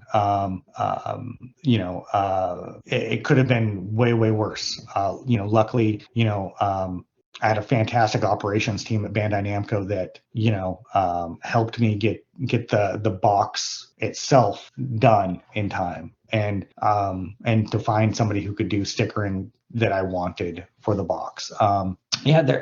Each title has its days where you're just like, oh my god, there's nowhere near enough coffee to get me through this day. And then there are days where you're just like, this game is like the greatest thing since sliced bread. Like, and like I said, I get up at 5 o'clock every morning, super excited to, start working, driving my team to accomplish great things. And I know that we can do it, and I know that the title deserves it, and I know that it's all going to be worth it at the end. Cool. So back then, back in the day, many fans believed that if a game was a hit in Japan, it would naturally be a hit in America. So how did the audience differ back then, and how much has it changed now? Sakura Tyson would like to have a conversation with you about that question. It's different. Like, what is a hit in Japan isn't going to always translate. Otherwise, we'd be drowning in train sims and dating sims and, weird, goofy games that, don't really work well here. And that was the same for games that are popular over here, don't necessarily always work over there either. For me, when looking at something to localize, it's always, is the story going to be decent, compelling, engrossing, engaging? Is it going to get you sucked in and hold you for 40, 60, 80 hours of gameplay? Is it going to be fun enough to grind out and hit level 99, so that you can go through and one shot bosses as you speed run through the game. For me, that's what's most important. There's always great games that just for one reason or another don't make it out over here, and a lot of times a lot of that is sometimes due to licensing. I've had titles I've looked at where it was part of a larger deal that locked up that title from being done by anybody else. And so, you'll find, game titles that, might not, one title that I worked on, Vanguard Bandits, which was called Epica Stella in Japan. I remember that one. Did not do great numbers in Japan, did well in the US. But, let's see, trying to think of other titles in Japan that didn't do well, that did better over here. It's hard to say because, once you get in there and start working on the localization, so much you can affect from a storyline perspective, not necessarily always from a graphics perspective.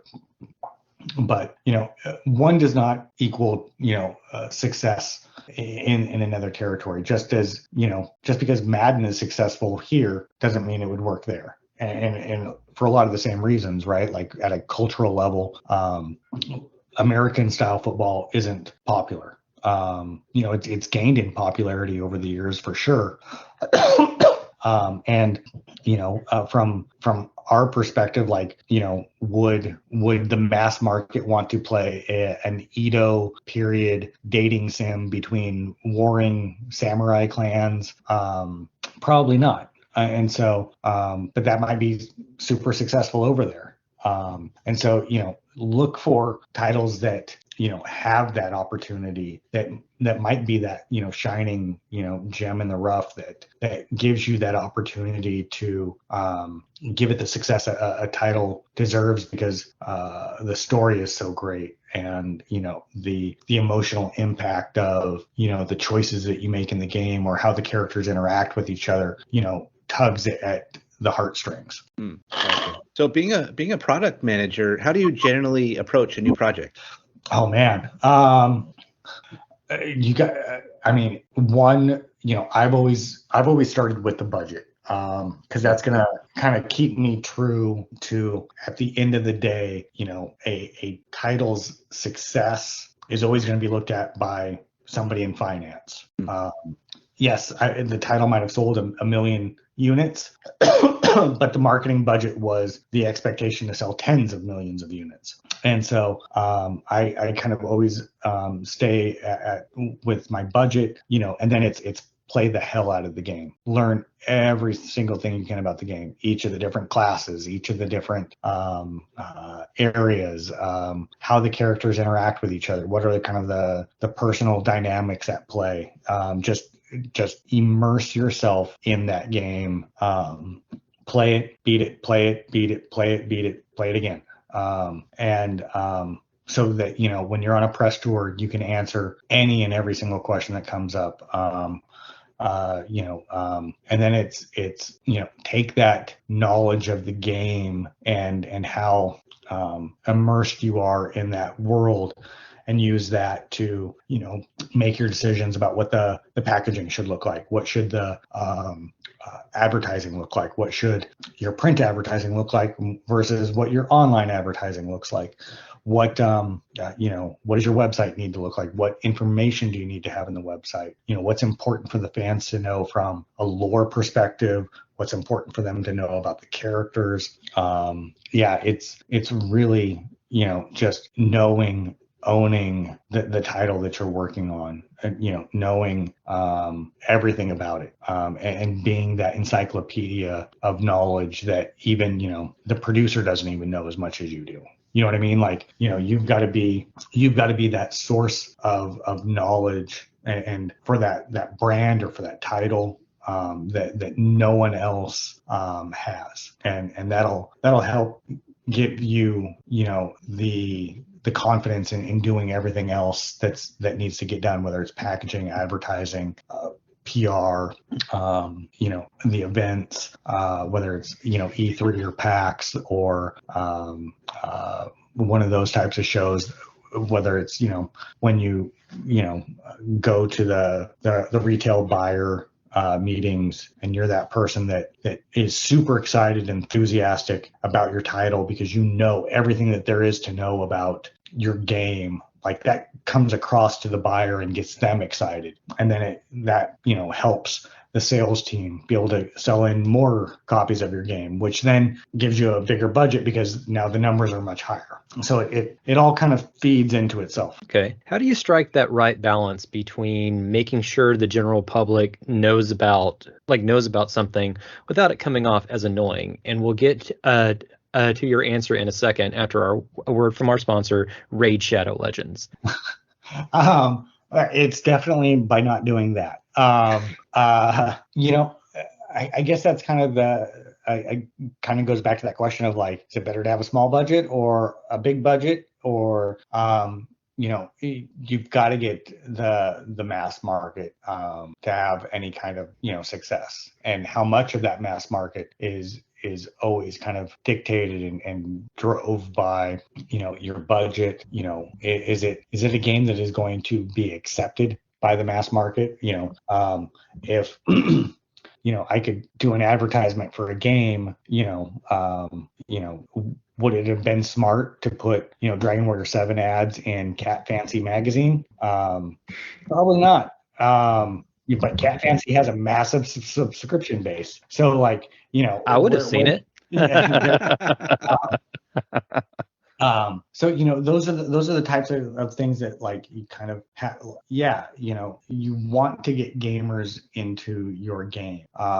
And sometimes I think, looking at packaging and art design for, like, the front covers of games, when I go into GameStop, I can tell which ones are kind of more targeted at the more mass market, or casual type gamer, and what's kind of speaking to the existing fan base, right? Like, kind of, preaching to the choir, like, it's got, really, gorgeous, standard JRPG type of art. And then, you've got stuff that, tries to look as closely as possible to, like, what the big dogs are doing, right? Like, how do we make our logo look like Final Fantasy's logo? Yes.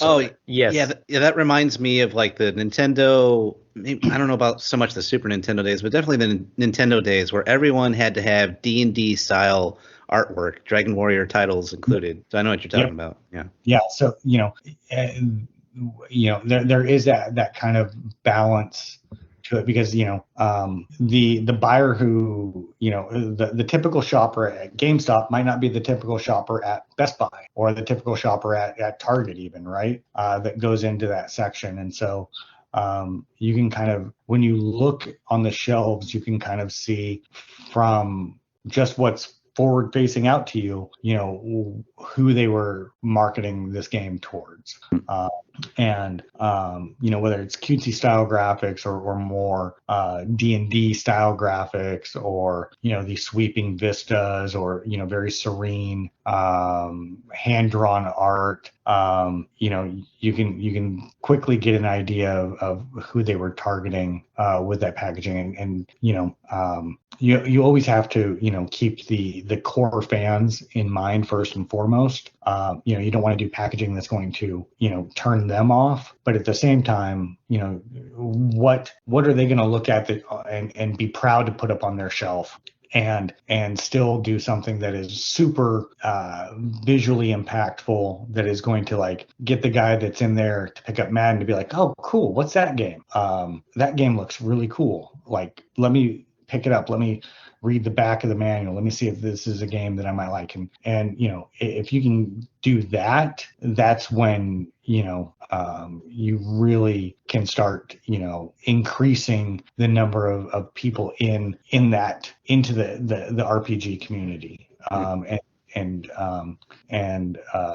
find ways to grow, not just grow it for the sake of the market share, but grow it for the sake of the community and grow it for the sake of, having new fans to interact with, and, from on your guys' side, listen to your podcast, or, learn about the history of Dragon Warrior, or things like that. So, it's a hard one. So one challenge that you talked about before was trying to get retail support. And these days, how do you think that has evolved, especially now that there's a digital marketplace involved as well? The last time that I don't know what it's like now.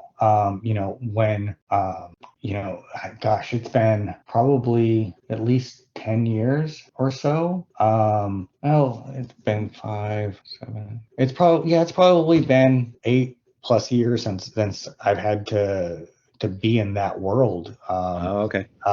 So I wouldn't know what it's like currently. I know that, digital presents some very interesting opportunities for publishers to, keep their titles alive once retail is no longer, supporting the title, and still be able to generate revenue for brands that, might have kind of fallen off the shelf, so to speak.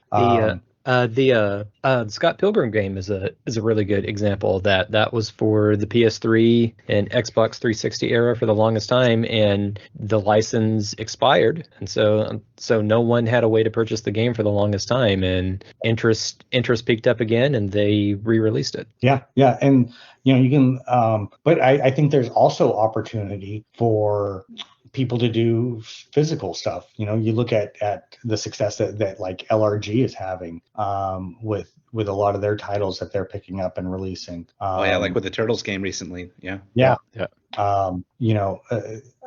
I think if you're doing great titles, you're gonna find your home. Whether it's, as a physical only title in a very limited edition, or you're going to find it, as a digital title with a ton of, first party support, as far as like placement on like the hero banners on PSN or Xbox Live. And it's all about, finding the perfect fit for your title, that, because at the end of the day, like, you've got to really put, all your effort and energy into getting that title into the hands of the consumer. And whether that's, through a limited run, like with like a LRG, or on a digital marketplace, or combination of both, there's a ton of opportunities. And, at the end of the day, like, I'm a huge video game collector still to this day. I like having physical copies. I have, a stack of PS5 and Switch games on the table here next to me that, I can't wait to get into and play. I still have factory sealed NES games. I still have, a ton of, collector's editions of stuff. So I'd love to have a physical copy, but, I also, appreciate having the option to get a digital version if it's something that, I don't necessarily want to have a physical version of, whether it's like a sports game, or, something that's, for me is not going to have any kind of emotional attachment to want to keep it, like some of the titles that I've worked on. I think there's room for both. And I think it's really about giving the player, or the gamer, the agency to make that decision of, do I want to own this as a physical version because I love this genre, or I love this series and I will never get rid of this game ever, ever. Or is it something where, like, I'm more of a casual fan, like, I'll pick it up and I know that, I'm going to play it for however long. And, for me, it does, having that trading value aspect doesn't matter to me. Like, I'll just get it digitally, like, that way I can start playing at midnight, the night of release, instead of waiting until the next day. Like, as long as there's options for the fans, I don't think one is better than the other, or more better than the other. I think it's up to you as the gamer what choice you want to have, how to spend your money, whether it's on a digital version or a physical version. I think retail space is key for bringing in a casual consumer, because if you're browsing Amazon or the eShop or something like that, or PSN, you pretty much have an idea, just like, okay, I'm going to look for River City Girls, and I'm going to see if it's on sale. And if it's on sale, I'm going to buy it. But if you're looking for, say, like a children's book, and you're walking through Barnes & Noble or Target, the happiest place on earth, you're not going to have that level of visibility to really see a book that looks cool, I'm going to pick it up and flip through it. And you don't really get that on Amazon, where it's kind of just a listing. Yeah, no, I agree with that. But also at the same time though, I don't know about like your Best Buy, but the Best Buy where I live, like, it is sparse in there. Like, oh yeah, it's dying quick. And which is crazy, because I know games are still getting released. And Target, it's better. It's way better, which is one of the reasons why it's the happiest place on earth. And then, GameStop is GameStop, and they kind of have everything. But, there are times where, for whatever reason, I can't get to GameStop to go pick up a game. And it kind of, it's something that I want to play. And I just I can't get to the retail store in a timely enough fashion, and then all of a sudden it's like kind of gone off their shelves, or they're sold out or whatever. And then there are times when I'm on Amazon and I'm like, oh, I need to get a couple of shirts, or a pair of socks, or order something for my daughters. I'm like, oh, let's see what's on Amazon, like, what's, let me go to the Switch page, or let me see what's on PS5, and, just browse through those games, because at least I know that they have everything. And so I can see what's out there, as opposed to whatever is currently in stock at Target or a GameStop. So I think both places have its benefit. And then, once, I look and see, what's out there, then I can make the decision with my dollars of like, I'll just buy it digitally. Like, at least now I remember, like, I wanted that game. I remember I saw it when it got announced. I never got a chance to pick it up. I definitely want it digital or physical. And then if it's, something else, and then I can make the decision like, I'll just pick it up on PSN or eShop or wherever. It's so, yeah, I think having both available is a benefit to the consumer, because then they get to choose how they spend their hard-earned money. So I asked this for no reason in particular, but have you ever seen a marketing campaign that was so bad that you're just like, I need to take charge of that? Just like let me do it. No, I mean, I'm sure I have. I just can't think of one off the top of my head. I mean, even when, yeah, I mean, I've always kind of respected the decisions made by the brand managers for the titles, whether it's externally or coworkers, because they're so much more invested in being knowledgeable about the title. And especially for like RPGs, like, it would be pretty hard to mess up the marketing that bad, especially when the fans are so just starving for new games and new stuff to play in the genre. Yeah, I can't think of one. I mean, have you guys ever seen one that was?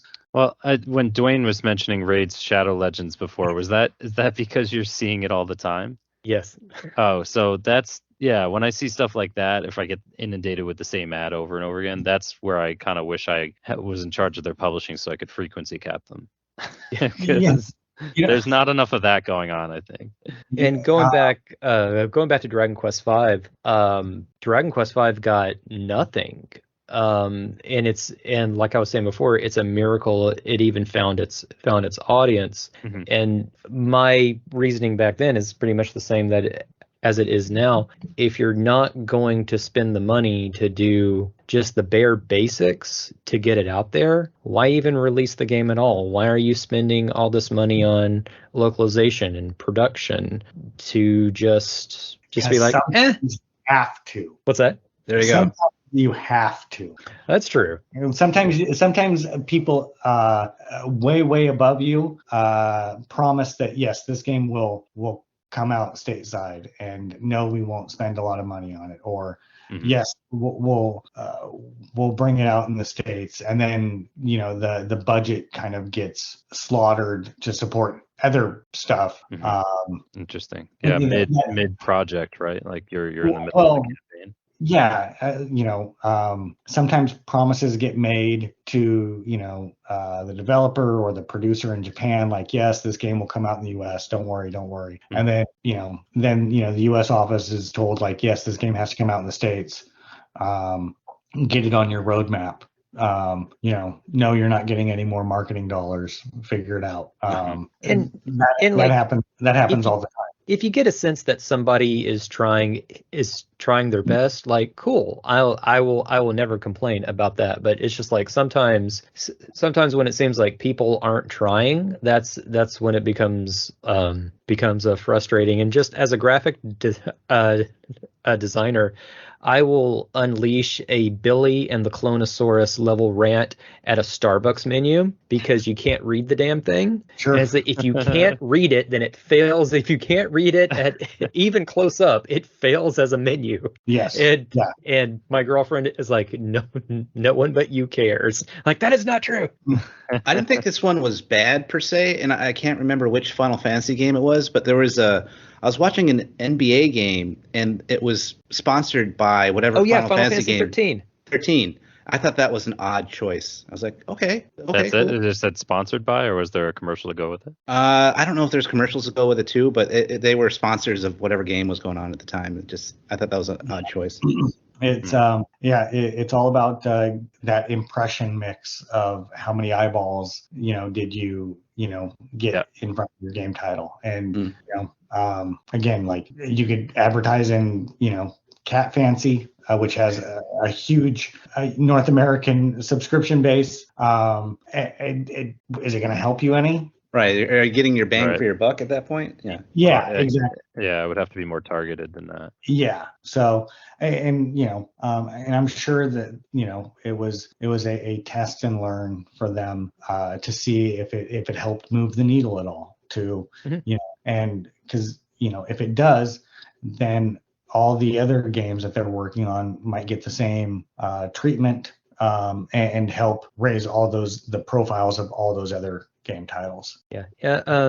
Experimentation I've never had an issue with, but like when it seems like we're just spending all this money just to flex, it seems like, well, you're just wasting money at this point, and this isn't reaching anybody. And again, just like when you're on the creative end, it can just be kind of frustrating. It's just like, well, this money can go to something else, and this designs can be used for something else. Yeah. And for instance, that NBA game, was it the Lakers that were playing? Was it Jeremy Lin playing? Was it what was his name? Played for Utah. Was it a Japanese basketball player? A lot of times those types of decisions are also made of, like, we can advertise on this game because this guy's going to be playing, and we know that it'll be on tape delay in Japan, and it's going to have a massive audience over there, and will look great to the home office. Gotcha. There's always some kind of strategic idea behind it, where it's not just always just like let's just dump a bunch of money on NBA tonight because the Rockets are playing the Grizzlies, or maybe they just wanted NBA tickets. I don't know. Well, speaking of professional sports, in Japan, they just released a series of slime baseballs to the Japan Baseball League out there, and I think they have a different color for every team and everything. I love that type of integration and co-branding. That I would love to see that more here. Well, Well, MLB would never go for that. Those guys are so stuck in the mud. I mean, Right. Yeah. No, I mean, not necessarily with MLB, but just in general, like that type of integrated marketing. I know we had a couple of campaigns that were sold over here. We had Langer's orange juice, and we had Menchie's frozen yogurt for a time. Yeah, that was around the same time, Final Fantasy got Ariana Grande to appear in Brave Exvius. So there was you could tell where the budget went on that one. Or, as I like to call her, Ariana Medium. I refuse to use Starbucks Oh. vernacular. Oh, okay, Venti, yes. So she's actually a playable character in the game now, so she's Final Fantasy canon. But That's sad. Well, as long as Pete Davidson is not canon, you know what? That's fine. yeah, that'll be Just next wait. sponsorship. Just wait for that. Coming. So any advice for any aspiring marketing professionals in the gaming industry? just be willing to take on any title, and once you get that title, just immerse yourself in that title, love your title, learn everything there is to know about your title, the history behind it, the lore behind it, the development team behind it, who's what did the producer work on before that, what is his background, because that's going to help you get that kind of, I guess, like street cred with the team, that you are a student of gaming, and appreciate the things that they've worked on, and so I definitely highly recommend that. And then it's just get out in the marketplace and see what your game is going to look like. I used to take ideas for concept art for packaging, and I would go into a GameStop and put it up on the shelf where it would live once it came out, and see, how does it look? Am I too high up on the shelf and getting a glare? Am I too low on the shelf where nobody can see it? I would talk to, the managers of the video game section for Target and Best Buy and be like, hey, can we just put this behind the case for like a minute? Let me take a picture of it. And with it being behind the glass, and then you've got the lights, is there a massive glare that's going to be sitting right on the top of your game once it's wrapped in cellophane, that's going to make it hard to read and see for the consumer to be able to tell the store associate that they want it. Look at what other people are doing for packaging. Look at what people, the different publishers in Japan are doing for packaging. Look at what Europe's doing for packaging. Look at what isn't being done for packaging. Whether it's foil stamping or embossing or serial numbers or things like that. Like, try and find cool stuff to do that will set you apart from what everyone else is doing. Whether it's that type of stuff, colors being used. What colors are going to pop off the shelf the best. Really just dive in with both feet and take the plunge and look at how your title is going to be seen by the consumer, and not just by you behind the desk, essentially. And interact with the fans, for God's sakes. It's fun. Like, it doesn't hurt. They're super appreciative. It's you'll learn stuff. You'll laugh. You'll cry. You'll have the time of your life. Interacting with the community is such an important part, and just you can be super anonymous too. Like, you don't have to let the fans know that you're actually so and so from game publisher. Just jump in there and be a fan with them for a day, and go from there. And if you have to, you can get it to where you can let them know who you are, so that you can interact with them in a different way, and actually ask questions, and have an informal group of people to poll of what packaging they like best, what they think looks coolest, what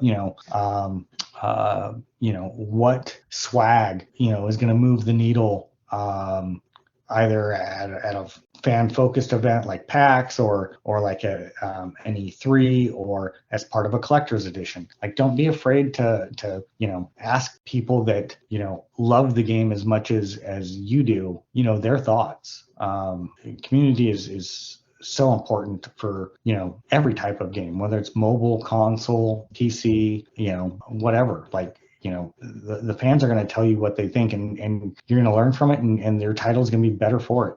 Well, that sounds like very sage advice. Excellent. And that's advice. it. What's that? That's excellent advice. Yes. And that's it for this episode of Slime Time. We'd like to give a very big thanks for Justin for coming on today for this episode. Thank you very much. Hey, no problem. Hopefully it all fits on one episode and not 3. We'll make it work. Thanks so much for joining us. Oh, so sure, guys. So we don't use Patreon. We won't half-inch your hard-earned money when we can offer you quality content about the game series we know and love for free. If you do have any money that's just completely burning a hole in your wallet, pouch, bottomless bag, or searchable wall sack, and you would like to donate anything to a website that's been supporting Dragon Quest fans for over 20 years, stop by Dragon's Den at www.woodus.com/den and click on support this site. Woodus owns and maintains the Dragon's Den DQ fan site, and he personally edits every YouTube version of our podcast. He fully appreciates any donations to help keep the servers running. And the Dragon's Den's let's start that over. The Dragon's Den website also features an Amazon affiliate link. If you click the link, then make a purchase, a small fraction of the sale will go to support the Den. It doesn't cost you anything. And Woodus even has a Slime Time t-shirt for sale. We'll have the link in the show notes. To advertise with us, reach out to us at slimetimepodcast@gmail.com. If you have any comments or questions for Dragon Quest Slime Time podcast, you can also find us on Twitter and Instagram at DQ Slime Time. And consider joining in tons of DQ discussions at the Dragon's Den forums, one of the few remaining forums still around. Press F for the Enix forums. Find it from the Dragon's Den main page or at woodus.com/forums. You can also find Pendy and other rabid DQ fans through the Dragon Questers Facebook group. Yeah, Justin, I don't know if you know this, but we actually have a copy of a fan-made copy of the Enix forums. I'll send that over to you. Yeah, it's like it was a clone that SDP Warrior put together before everything shut down, and we were. Yeah, we were actually. It's got all that stuff, robot alchemic drive, and I'm sure the Busted Groove forums on there too. We'll send that over to you. No way! Oh man, It's gonna be like nostalgia weekend. That's awesome. Come hang out with us and tons of other hardcore Dragon Quest fans on the officially unofficial Dragon's Den Discord server. We'd like to thank everyone that made this possible, such as Woodus for his support of the series and this podcast, for keeping the Dragon's Den's lights on for decades. Thanks to Amanda Lepre and the Descendants of Erdrick for allowing us to use their music for our podcast. Descendants of Erdrick is a video game tribute band from Austin, Texas. Check them out in their album Advent at www.descendantsoferdrick.com or on Twitter at @DofErdrick. And check out Amanda Lepre streaming on Twitch. Our thanks to our wonderful graphic artist, Dwayne Bullock, not to be confused with podcast Dwayne Bullock, for making the awesome artwork cover for this podcast. Podcast Dwayne was on the original iteration of the Slime Time podcast and many of our episodes. You can check out more of artist Dwayne's work at Dwayne Art on Instagram or his website at dwaynebullockart.bigcartel.com. Or if you want the highest of quality feet pics, follow me on OnlyFans for only $59.99 a month. You've mentioned that so many times, I don't know if it's true or not. There's only one way to find out. Yeah, you go to OnlyFans and search for me, and if you find something, let me know, or just pay me the. There might be something you don't actually know about that's up there. Somebody put together. I'll have questions for my girlfriend. Yes. Please, and on that note, please like, subscribe, and write a review for the podcast. If you're looking for more Dragon Quest Slime Time, check out our earlier episodes on the Dragon's Den, Anchor FM, Apple Podcast, Audible, YouTube, and more. And check out our brothers and sisters at arms over at the Slime Time Side Quest podcast. The latest episodes are available now. And our new show as well. We've got the Tactfully Die episodes. Check those out. I don't know why I'm we keep copying the old outline where they're not in there. We have to tack them on late. But yeah, so we'll get it right the next time. One of these days. Bye, everyone. Dragon Quest slime time, sliming off.